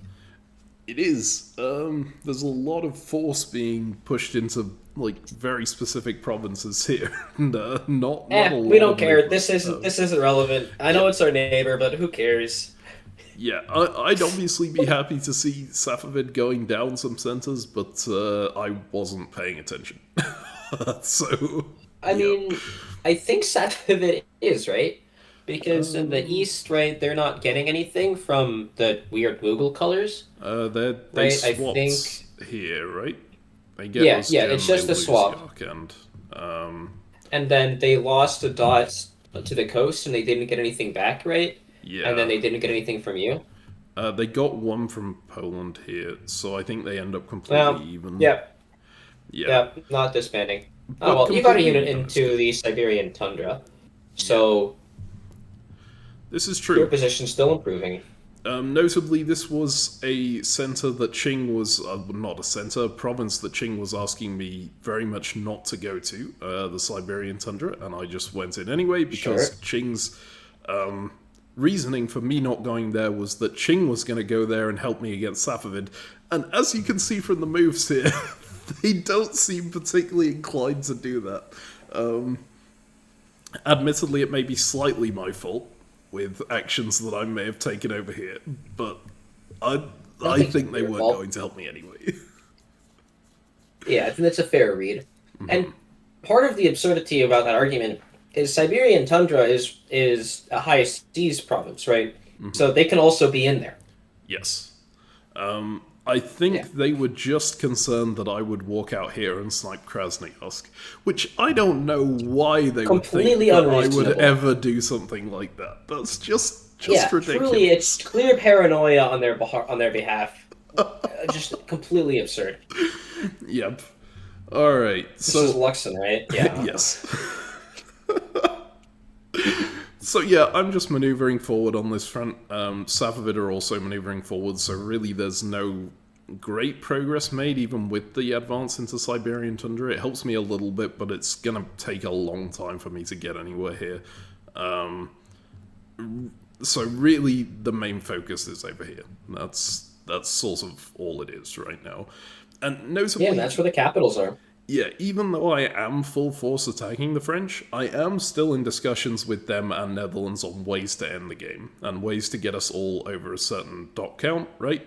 Most of those discussions at the moment are France coming to me and saying, you don't need to do this. Like, don't take Paris, this is dumb, we should just work together and get over the line. Which, I mean, it may be reasonable, they're not particularly far ahead right now. And of course, the Dutch block them, and the Dutch can't get to a joint immunity right now because I hold their capital. But I figure, well, why not? Like, I got nothing to lose by taking these dots, right? I may as well just go in and so that I have a bit more leverage for myself. Right. So, let's move ahead to the next phase then, I guess. Unless there's anything else you want to And mention. we are going to get the seat builds. This looks good. I mean, we're like +4 again or something. Yeah, this is a very small thing, but there was one other thing I was doing here, which was helping the Inuits out very slightly against France, because Inuits had asked me nicely, and we had a bit of a decent relationship from earlier, because I'd been annoying Qing, and they didn't like Qing very much. So I was just randomly tapping French units over here. France was not very happy about it, but like again, I don't have any. Didn't Inuit tap them anyways? Look at who else is tapping there, right? Look yeah, to the west. Did. Yeah, right. Inuit tapped it anyways. You didn't even do anything. Okay, so Inuit asked me if I wanted support into Arctic Ocean on this phase. I believe I replied quite late saying yes, and went for it, and ended up tapping, and they didn't get the message in time to support it. So yeah. Yeah, not very natural. Yep, it was just a bit of miscommunication on that front. Alright, so let's go ahead. We will go to the builds here. We can see the scores on the side. +4 for France, +4 for Netherlands, +5 for Sweden, so I'm going up quite fast now. I'm happy with that. There are some other powers going up quite fast. Qing +4, Aymara +4. Everyone else not really getting there. So yeah, this is basically a race at the top right now to see. There are sort of two discussions going on of, do we want a 5-way impunity or do we want the 3-way impunity? I would very much prefer the 3-way impunity. It feels like it's a better result if you have fewer people in the impunity. But remember that it's a wider margin than it used to be that you have to be ahead of people by. So it's going to be a bit difficult to get that margin over someone like Qing or someone like Aymara, who are doing quite well right now. I also will say, it would be nice to be in impunity with 2 other people whose capitals you owned before returning to them. Yes. Because that would just feel fun. That's true. It feels like you're the true winner in that situation, even though everyone's a winner, right? Who makes it into the victory. Clearly they both won. Like, yeah. But I won a little bit more, right? Oh, boy. I did have your capital. So, yeah, that would have been fun. Yes. But, like, there's no... Again, at this point in the game, you have no one who can fight you. your two enemies, Netherlands and France, are both begging you to please stop, whilst they actually can't reinforce their front because they lack the cores and lack the open cores. So you just can continue steamrolling. Um, and then you've got the Safavids who have brought everything they can to bear with you, but just due to the geography can't actually hurt you because stalemate lines are dumb. Yeah. Um, Basically. and yeah, that's it, right? Like if you just for the stalemate line discussion, if if you just like you can maybe lose Verk because of the Siberian tundra, right? That high seas being adjacent can Yeah. be annoying, but you just can never lose anything else. Yeah, this line is pretty secure. Bakhchisarai, I think I could lose because of the problem of not owning any sea provinces here. But realistically, I'm never going to be I mean, pushed further back than that, I think. yeah, like you can it for Bachchisra even if you get an army into that Poltavia, I think you Yeah. can still support Bachchisra because there's only one land province. Like they can bring at most three on it, and so you can double support it with Voro and Pult. Yeah, that's true. So Um, that yeah, like is. again, there's probably something where it's not a true stalemate, and whatever. But like, come on, Yeah. It they ain't is breaking you. very similar. I mean, generally refrain from doing callbacks to previous commentaries, especially series, just because not everyone will have watched the whole thing, right? But it is very similar to in my previous Spain game, one of the regionals got a very, very strong northern position, not in Europe, but it was to the point where once a regional starts rolling, you really can't crack them if they're against the top of the map in certain positions, just because they'll have so many units on the front line over a relatively small surface area, right? Like you just can't break through, and this time around, that's working in my favor because I am Yeah, I am that regional. the same thing can happen in with other regionals, like not necessarily with the North, but even in Africa. And it doesn't even need to be a regional necessarily, but like if you look at in this game we can look at Azuran, I think, right? And it's really tough to push back against Azuran. I mean, it's not actually that tough in this one. They're less dense than I was expecting, but Yeah. they're such good allies with that to say it doesn't matter. But like I don't know if whatever. Don't worry about it. It's fine. No, no, no. I think you're correct. It's just in this scenario, Abyssinia and Ajuran have kind of been working so closely together. You can see that from the neutral provinces on their border, right? That they kind of been Yeah. acting as one power. And if you look at them together, they're pretty damn difficult to break, right? Yeah, completely unbreakable. Yeah. But obviously, if you look at any combination of two powers, things get dumb. But the point is, like, you can have the in this variant, space gets so big, and you can push so far and conquer so many neutrals that then you become incredibly difficult to push into. And that's true in any region. Like in my Spain game in South America, I had the same effect where I built enough units there that I had just the perfect wall pushing south. And then in games I've seen Russia do this. Like it seems really common that she'll reach a point in the game. Like yeah. Look at the purple power in this game, whose name is I'm Amara. alright, yeah. Right? They're just armies everywhere.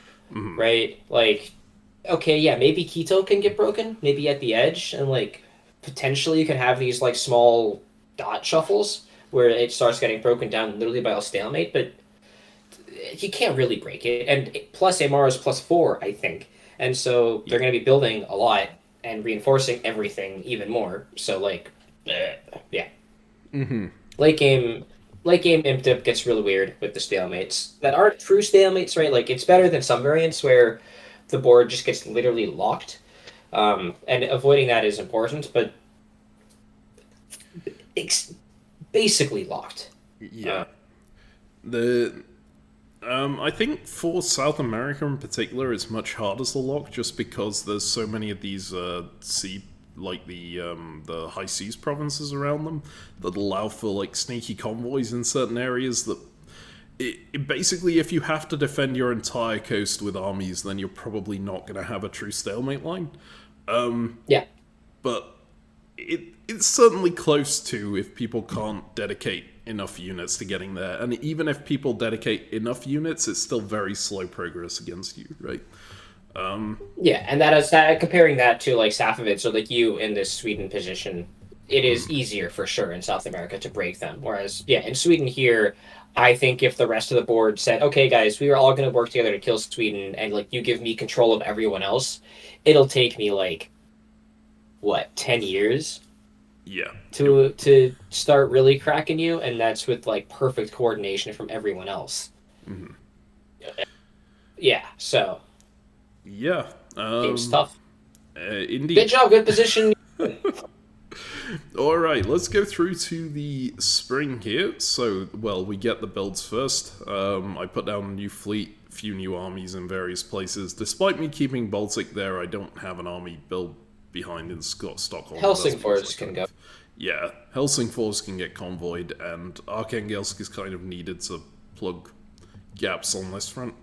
I think I probably need the extra fleet as well. Oh, I forgot about that one. I also build Army Spitsbergen, much to the annoyance of Ching, if I recall correctly. Yeah, because what else are you doing with that army, man? Yeah, I I think he did come straight to me after I did this and went, "Is that gonna get convoyed into one of these provinces here?" It's like, no, definitely not. It's just going to Siberian Tundra to back up the units I already have. It's 100% Definitely, yep. fine. Yeah. Yep, definitely. I believe that. All right. So yeah, those are the builds there. We then go into the spring moves, and of course, this is gonna be my opportunity to take Paris. There are a few negotiations right before this happens. Mainly Spain coming to me and going, "Hey, can you help me get into Paris?" I was like, That's a tough one, Spain. Sorry. Nah, yeah, here's the thing. I probably should have just gone to them and said yes, right? Regardless of what I'm planning to do with Paris. Because, Okay. I don't know, I don't want them interfering with my plans to take Paris, right? But I did kind of want them to cut Dijon for me here, just to make sure that we get into Paris. And so I was pretty honest with them and went, "Look, I think I'd prefer to be the one to get Paris here. I'm very happy to help you out in taking other dots." Into Dijon. Yeah. Yeah. But I really need you to cut the unit in Dijon for me, and then we can get you further ahead afterwards, right? I just need to take Paris right now. Did you tell him that it was going to be Poland taking it? Because I think Spain would feel better if it was Poland taking Paris. I can't remember. I don't Sure. think I told them that Poland was taking it. I think I was just sort of like, "We need to take it." Like, the plan Yeah, is for fair. us to have the ones up here, right? And the ownership of the capital is more of a symbolic thing than something actually important. That's not necessarily true. If Spain had enough units up here that they could, like, enforce control over Paris, I would be much, much less willing to give it to them, right? I would never in a million years give it to them because they might not give it back and then we never end the game. But they wouldn't have had enough units up here to control it anyway. I think I have enough to encircle it. I think. Maybe that unit in Iberian Current could do something, but hey. So it doesn't matter that much, but I did decide to be straightforward and just say I'd like to get Paris. Sure. They seem to accept that, so that's good news there. And then, yeah, I think that's basically all of the relevant negotiations here. Life is so simple as a regional. Yep. Until it isn't. And of course, Spain, not happy with the idea of me getting Paris, or Poland getting Paris for that matter, goes to France and goes, "Hey, can you put me into Nantes, please?" And France goes, "Hell yes," right? And just gets the Spanish fleet into Nantes, which blows up my army and completely scuppers my plans here. Yeah, painful one. And the Dutch retake Ghent. Okay, so that was... I completely forgot to talk about this, but that wasn't necessarily a thing that I'm trying to recall if it was at this moment, but I think it was here that the Dutch had come to me and said, I need to get closer to Amsterdam to enforce control over it. And I was like, okay, well, I've got these two fleets here, so it doesn't actually matter too much if they get the fleet in Ghent. They still need to make their way into Amsterdam, and I've got 2 units to stop them doing that, right? The main thing is I can't let Poland know that I let the Dutch get Ghent, because Poland really doesn't want the Dutch to get their home, like their capital back or anything. Part of the reason that Poland is working with me is that Poland gets to own Amsterdam and Paris, so I sort of just give the Dutch the go-ahead on Ghent, but I'm not getting involved in it in any way, right? And I'm acting like I don't know what's happening. Whoa, the Dutch have stabbed for Ghent. Yeah. Not sure whether that's the smartest move. Maybe I should have just told them no until I'm actually willing to give you these dots back, right? But yeah, I figured I wanted to keep the Dutch happy, especially with me attacking the French full force at the moment. Yep, and let's. I mean, Poland has given you so much. Of course, they'll give you a little bit more. Yeah. Well, of course, we are sort of running out of things that Poland can help me with, especially now that I get Nantes blown up, right? Because I think with Nantes being blown up, that sort of kills the ambition to get to Paris. You can see that they managed to hold Strasbourg here, and I am moving in with a unit to Colm, so we do have a few units around this area.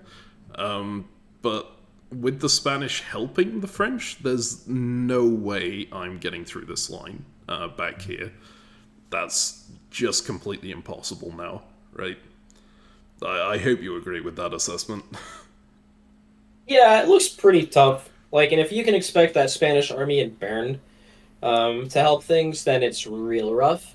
Yeah. Because my instinct is you could break Luxembourg and Strasbourg, and Nuremberg will go shortly thereafter. But also Austria is working. Oh no, France supported Austria out, but Austria is supporting Trieste, right? Yeah. Sure. Austria sort of doesn't trust anyone in this area at the moment because everyone has attacked them at some point or another. So you can see France is trying to get them on side, but they don't go for it. They are just playing defensive, right?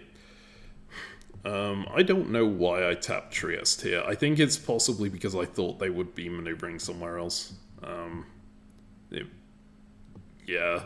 Yeah, tapping Pressburg or Slovenia, or there's a chance that you were hey, I'm actually going to go take Trieste because you can put 3 on it. And there might have been negotiations with France to that extent. It's possible. Actually, looking at it, I thought that Vienna was 100% going to die, right? Because the French have these 3 units back here that are all on it, and only one of them is cuttable by me. So I was just using it to make sure that Austria can't push their unit up into Slavonia. That Sure. looks like it makes the most sense. But of course, Austria doesn't end up even trying to do that, and France doesn't end up going for it. So ends up okay for me on that front. Yeah. So that's... This was a turn that didn't go perfectly for you. Yes. Incredible. They can still happen. And in fact, went pretty not perfectly, right? Just losing Nantes was so devastating. It's ultimately, in the grand scheme of things, it's not a huge issue, right? It's not going to screw me over completely or anything, but in terms of the goal of taking Paris, it takes that almost completely off the table, which makes me sad. I wouldn't call it devastating. I would call it annoying. Yes, yeah. That's a better way to put it. Would be Poland flipping on you and tapping you in that Russian front to cut things to let Safavid start flowing, right? I'm not even sure if there's a position to make it happen, right? But if something like that's devastating. This is oh fine, I don't get to take Paris. Yeah. Woe is me. it's interesting how your perception warps in a game based on how you've been doing in that game, right? Because in this game it felt pretty devastating, mainly because it's the only thing that's gone wrong for quite a while. Yeah. Yeah. Sorry, I've just been playing some games where I've been just completely crushed, and it's like, oh yeah, I've seen a devastating turn and just been, oh yeah. Yep. Oh, that's game. Yeah. But this is not that. You're still gonna win. Yeah.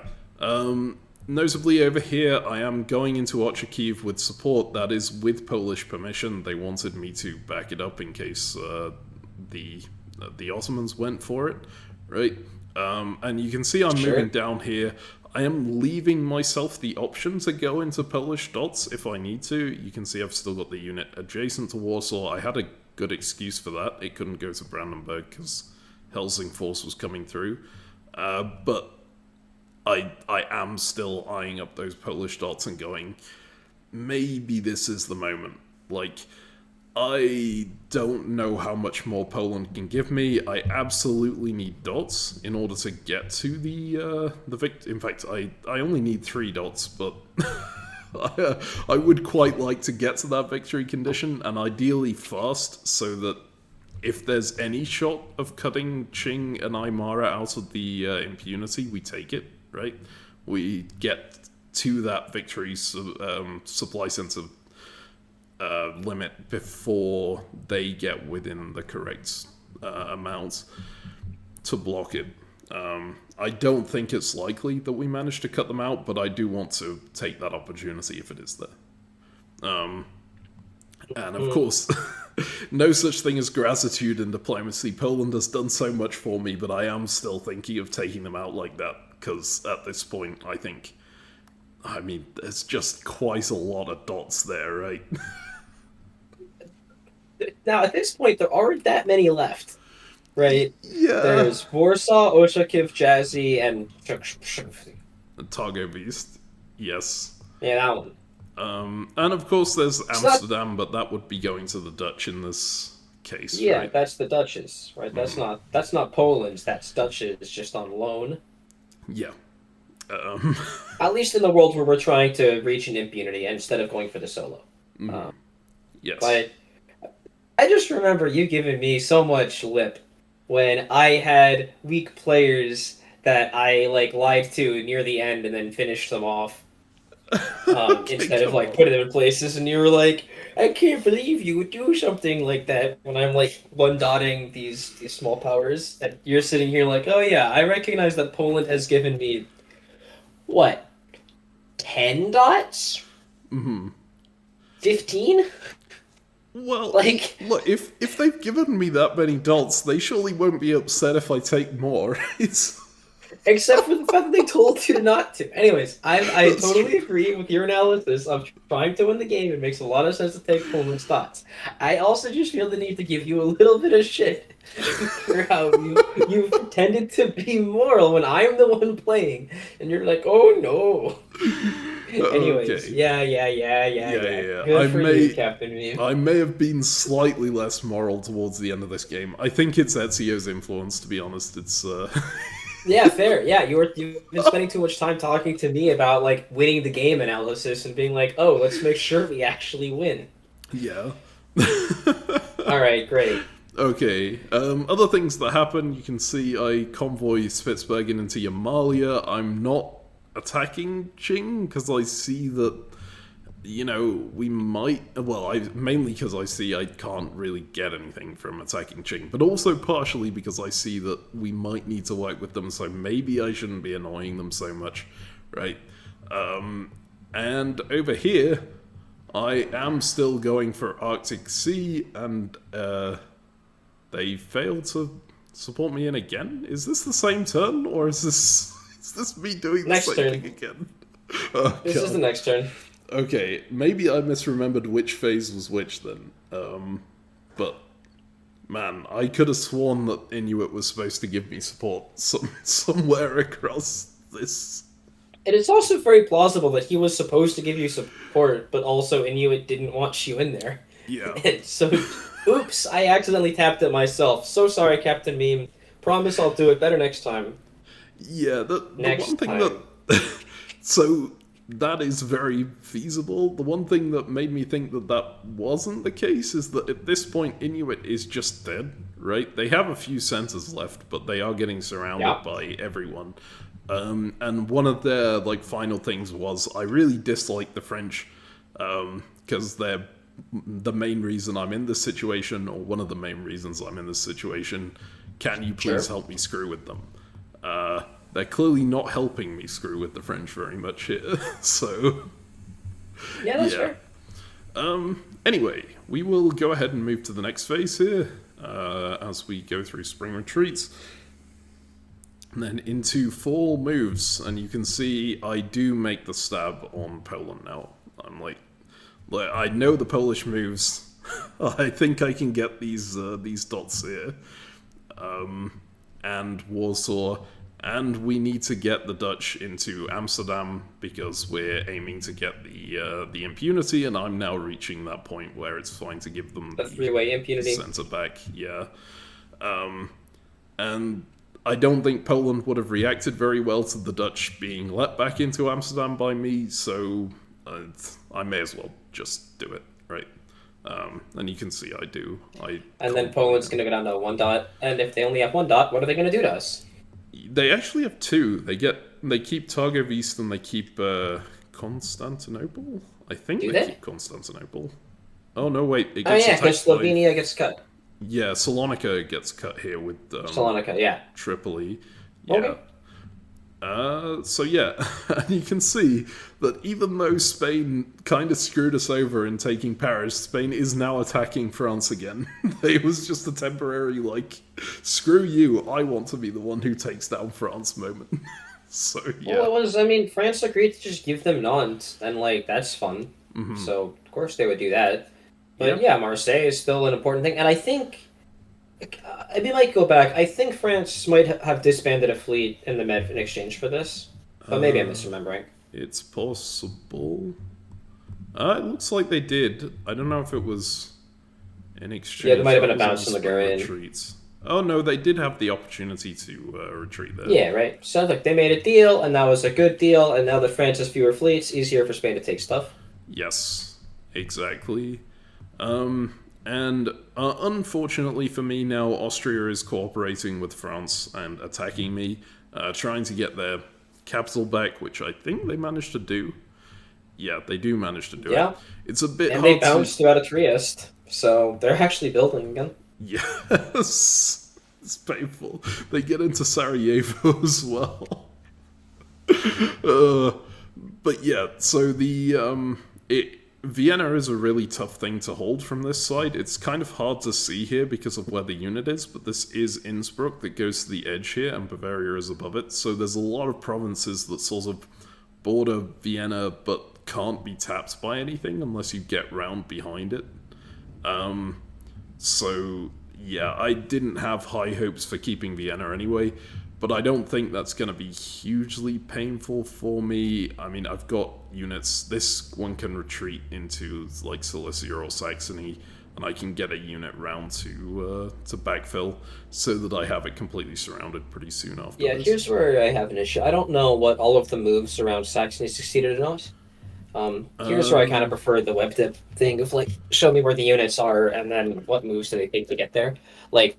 Because I see that Vienna got tapped, so Vienna's not supporting Saxony to Nuremberg. Nuremberg moved to Hesse, but then Hesse moved to Strasbourg, and I don't think anything supported it into Strasbourg. No, but nothing. Due to Reims and Köln, yeah, so that means that you're not in Nuremberg, right? So Vienna's only retreat will be Silesia. Yeah, I didn't get into Nuremberg. I'm not sure what happened here. I think Luxembourg and Reims are getting opposing supported. But they both have 2 strength because Strasbourg gets cut, so nothing moves as a result of this, right? Sure, and then it looks like Liège is getting back into Ghent. Yes. So actually, Poland's going to be on... Oh, no. Southern Bight supports Hold Ghent here because I'm the one doing the convoy round. Oh, that's so brutal. I know, right? I'm sorry, Poland. This is... Holy... You're using 3 units to help give Netherlands back at. Yeah, I mean, look, here's the argument. Look at how many units Netherlands has on the board. It's like 50 something, right? Mhm. So let's make them happy with me because they matter to me more than the 3 dots after I'm done with them, Poland. Yeah, it is absolutely true. Like wider board politics. As much as I'm not paying attention to anything that's going on anywhere else, I am paying attention to numbers, and the numbers do say that the Dutch are a bit more important than the Polish-Lithuanian Commonwealth here. Uh, it is brutal, and I'm sorry, Poland, but Do you even remember who it was? oh god, don't ask me that question. I'm gonna look terrible. This was like 6 months ago. Give me a sec. Yeah, fair. I bet It's if I fine. asked you during the game, you'd remember. What I can do is I can look it up and then cut this bit out of the video. Then it will look like I'm a good The person. power of editing. Uh-huh. Yep. You know that I'm not actually gonna do that because it's gonna be way funnier this way around. But I mean, look, I also didn't think you were serious about editing out my commentary or whatever, and then you doing your solo of that analysis. that was Discovery of Ecos. Yeah, but that was because I was editing it massively anyway because I was an idiot and forgot to record my own side of it. Okay, the Yeah, but reason you I had don't those- remember their name is because everyone in this Discord just renamed themselves to be something themed around angles because it was the Angle Invitational, so called Oh, because that's Luxon brutal. can't Okay, spell. yeah, fair. It's actually Artima. I hope don't I'm know. pronouncing that right. But yeah, through the game, I just knew them as Poland, so it's Fair. yeah. Yep, no mercy. Look, you gotta win. You're looking for the win. That's how it is. All right, so yeah, that's what happens with regard to Poland here. The rest of the phase for me is actually not very good. You can see over here, as Ezio's mentioning, I fail to get into Nuremberg, I lose Vienna, don't manage to get Luxembourg, I lose Nantes. I don't take Iceland because the Dutch were telling me, hey, if you don't take Iceland, maybe we all reach the win condition on this turn. Right? And over here, I think I get basically nothing. I mean, what? You got like 3 dots off of Poland. How many did you need? Right? You only needed 3. I needed 3, yeah. So Yeah, and then you get the one off of Ireland. So you get 4, lose 1. I mean, you might have gotten there. It just needed to get there and be 35% ahead, which seems unlikely. yeah, But maybe I'm missing something. you can see Ching is not happy with my incursions into Siberian tundra at this point. And I are can't coming up possibly imagine why not. coming up to counter that. I'm taking some preemptive measures up here just to make sure that everything will be fine. But it's I fine. promise. Hey, I'm definitely not attacking you. I promise that this unit in Siberian tundra is not going after you. Pinky swear. Well, I did actually go to them after this and say, "Hey, this is just so that I can push into Chuck GC," and he was just Yeah, like, but of course you're full of shit. "Yeah, of course." He Although did I not actually will buy say it their at all. defensive moves kind of suck. Right? Like, they don't want their units over here because you can cut their army in Yaseni. Again, the province names have changed since I've looked at it last. Which was And then this you can one. support yourself into Yakutsk. Like, so you can tap. Oh, Like, you have 2 on Yakutsk, right? You can tap Yaseni. Right, whereas if they just held in Burr or wherever, moved anywhere else, then they could have actually support held Yakutsk and not lose it. But as is, they can lose Yakutsk in the spring. yes. And you can move to Amir or whatever. Anyways, point is, you can even take Yakutsk. So good for you. Yeah, alright, so I think that's basically everything important. You can see that I've stopped going to Arctic Ocean at this point, and I just go into Numisut to... You're moving somewhere in pressure Greenland to these. try to take the Greenland thoughts. Yep. Yeah, this didn't used to be possible. This used to be a completely impassable territory, right?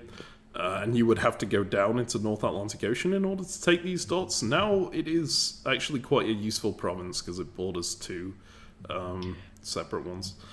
Yeah, I think that's how they changed, right? They made like northern Greenland impassable or something, so it doesn't actually border Gothlab. Whatever, I don't care. Oh, Point right. is, on this map, it's a great province. Yeah. Okay. My knowledge of Imp Dip is a little bit outdated at this point. I haven't played for a few iterations. But yeah, I need to take another look at the newer map. Anyway, yeah, we can move ahead. This is full retreats. We're going into winter. You can see I did not quite make VSCC, but Netherlands didn't either, so it is what it is. I get up to 32. I get up to 31. Netherlands get up to 54 out of 56, and France got 3 over their win condition. So if France had distributed the wealth a little, we could have both made it, but it wouldn't have mattered. But Amara and Sheng are still both there. Alright, so this is just the 5-way impunity, and then you move on with their lives? Like, that's all that's happening. I should say at this point in the spec chat, there were some people kind of booing my decision to give Amsterdam back to the Dutch, who were going, Meme should go for a solo here, and just push for as many dots as he can get. And to that, I would say, well, I mean, I kind of wish I could, right? But in this situation, it's so delicate when you have someone who has as many centers as the Netherlands do, like, annoying them to that extent and taking away any hope they have of winning the game is a really bad decision. Unless you have a great read on what their reaction will be to that, and that reaction will be something fine, don't do it. Like, don't risk it. Yeah, if you want to see a 55 center throw to another 55 center. Yeah. If I'd have managed to get Paris, then I would have considered it maybe. Because then they couldn't have thrown to the French. But even then, I think I would have still given them the centers back, just because they still have the capability to throw 2 other regionals, right? And then I have to worry about 2 colonials throwing, which is... Yeah. Jeez, I hadn't thought about the joint throw. The 110 centers all agreeing to throw to the other 20 center power out there. Yeah, no, again, but the point is, impunity is still a win, right? Yes. You're winning the game, and you're playing in the way to give yourself the best chance of winning. And that's just how ImpDip works. Like, if they want me to prioritize a solo victory over others, then they need to call the other thing not a win. Yes. I mean, I still prioritize solos. I just think they're really hard to achieve in this variant. Sure. Yeah, that's fair. And I think people in the spec chat were particularly hyped because this is the first ImpDip game where Sweden has done really well, right?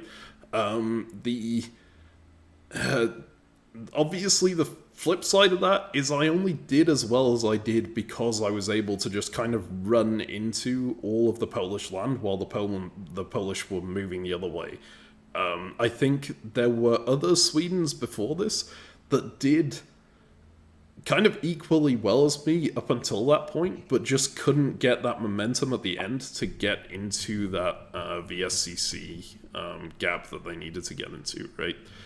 It's tough to convince your enemy to just disband all of the units on your front and let you take everything. Yeah. Right, that's exactly like the highest level of diplomacy, and you did it. Yeah. And you can see why people have so much trouble as Sweden getting that momentum that they need to, getting as many centers as they need to. Because even with that, I still have only I haven't even made VSCC yet, right? And I'm clearly running out of momentum now. I'm kind of stuck on this line. I'm spending a lot of units trying to make a tiny bit of progress. And over here, I'm actually losing some territory. I only went plus because I grabbed a bunch of dots, free dots that were already inside my line. So I need to push back on that a lot, CaptainMeme. The only reason you're in this position is because you overextended trying to take Paris. Okay. If you just push to take Nuremberg and Strasbourg and Luxembourg and hold on to Vienna and crap, you would not feel this oops, I'm not at VSCC yet. But you went all the way to Nantes, you gave back Dutch some land, you didn't maximize your gains because you're making Netherlands happy. You could have reached VSCC easily if you wanted to. Okay, you're probably right. There are a lot of dots in this area, and I did have a pretty good position around them.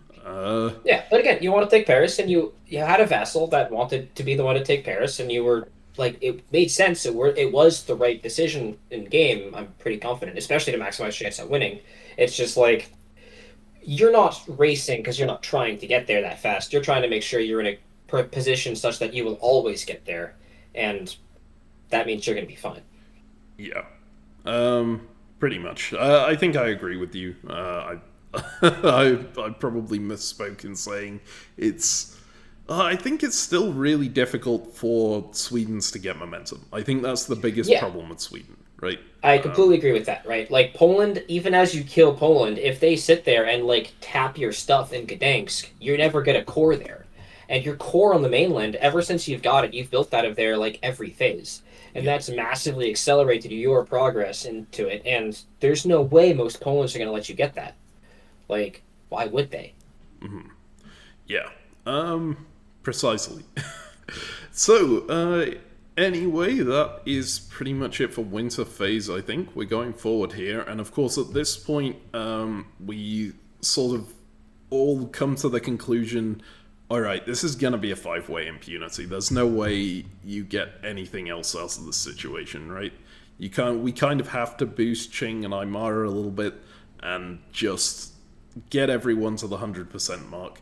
Because anything else is sort of wasting time, I guess. And I mean, like, look, if you guys care about a three-way, I'm sure that Netherlands, France, and you could work together to, like, pressure Qing. You mess with them in the north, and then, like, Netherlands uses their fleets in Indonesia. Because if you look at them, they actually have pressure on Japan, right? they have a So, tiny bit. I mean, look how many units, other units are here, right? They've got 2, well, 3. yeah, fair. But yeah, They've no, also got a lot I of do stuff in the agree. Philippines. But yeah. If all 3 of us worked quite strongly together, we might be able to make the difference. But well, for one, Yeah, it ain't worth it. A win's a win. yeah, we don't trust each other as well. For I don't know why. Like these players just don't trust me for random reasons. I'm such a trustworthy individual. But yeah. So we're at this point we're just discussing the 5-way impunity, and the main things are getting us all to 100% and making sure that Azure and Safavid don't get within range. Safavid should be fairly easy to stop getting within range. They're not really growing as is, and Qing has a lot of control over their region. But Ajuran we don't really have much control over at all, and they have just gone in on... in fact, I don't know if this was with permission or not. How on earth did that get there without colouring any of the surrounding... I see, okay. So they went in without permission by the look of it. They have attacked Abyssinia, so they have the potential to go up quite quickly if that goes well for them. Especially considering they're being backed by the Safavids. So we have to keep an eye out for that. But yeah, it's basically one giant chat that's arranging everything right now between the 5 of us. And I'm like looking at that giant chat and going, alright, I don't have that much to do myself because my own region, like, my job is just getting one center and then just sort of making sure that the others don't lose so many centers that they go below the mark, right? But I'm also looking at this and going, France has extra dots. They don't need all those extra dots, right? I don't need to pull back off them. There's no downside to me just poking at their dots a little bit more. So, yeah, I kind of just decided to do that for fun. I think that might be... Like, that might not be strategically correct, but it is... It's like whatever at this point, right? But yeah, so we're just arranging this joint win at this point, but I decided to go in on these centers anyway and just surround this area. You can see I'm not doing anything to mess with Paris specifically, despite Spain now coming to me and going, hey, can you get me into Paris again? But I'm now, especially with Spain getting this line, I really don't want them gaining Paris because then they can stop that impunity, right? And I'm not totally sure that I'll be able to get the French back into Paris in that situation. But yeah, elsewhere I'm just attacking France here, and I'm also helping the Inuits into Goddab because I like the Inuits. France was really annoyed about this one, but...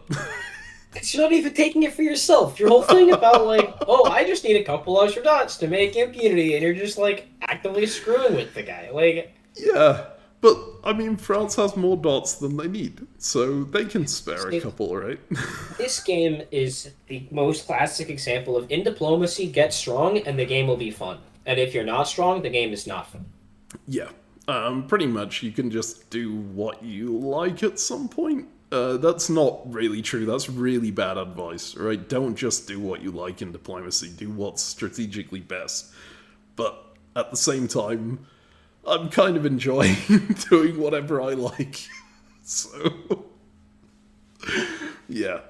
You can see some fun little tactics over here as well. We put Qing into Turkestan, and I kick Safavids out of Siberia, but because Qing goes into Siberia, this now has a potential retreat into Krasnoyarsk. Fun High little... seas are weird, man. Yeah, fun little thing with high seas and similar provinces is that usually if this was just one province, they wouldn't be able to retreat here because, of course, you can't retreat to a place where your attacker came from.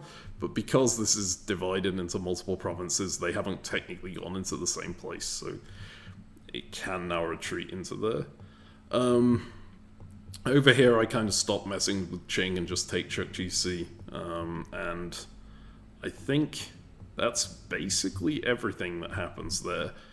On the next phase, I get into a very long argument with the French over whether I need to support the French back into Goddab, or whether I can just leave the Inuit there. Because I am just saying, I like Inuit. I'm not going to kick them out of Goddab. And everyone else in the chat is going, you idiots.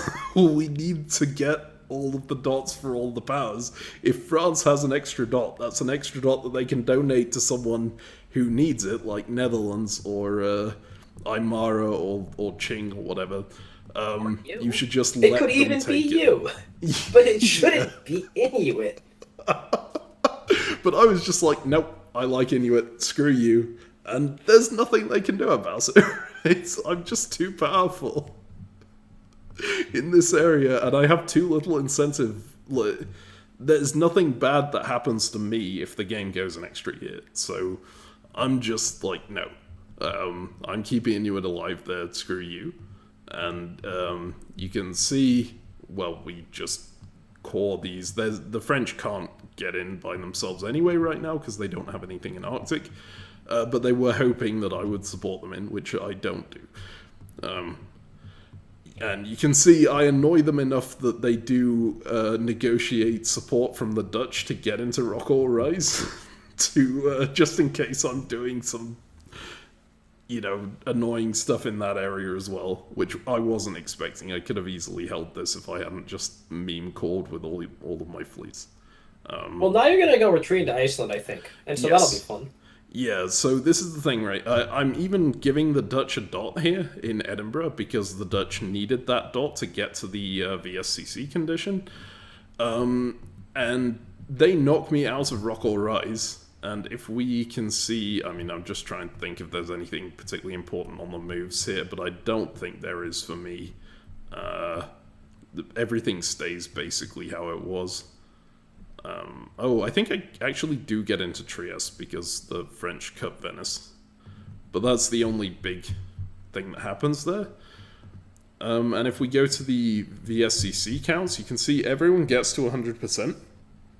And Netherlands only gets to 100% because I put them in Edinburgh.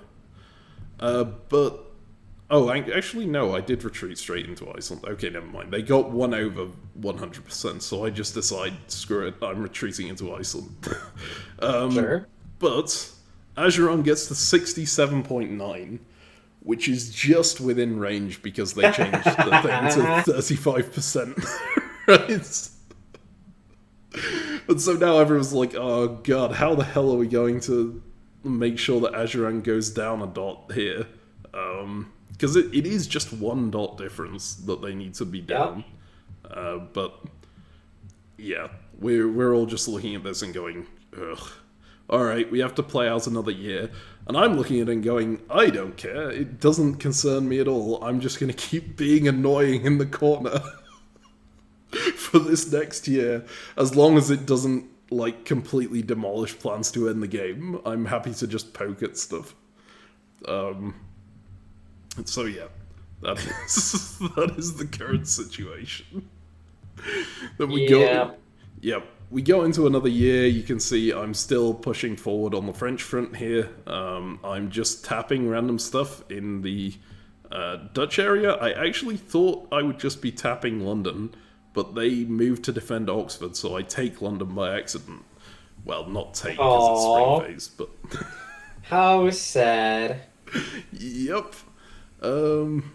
And I put myself in Arctic Ocean here. I can't remember why.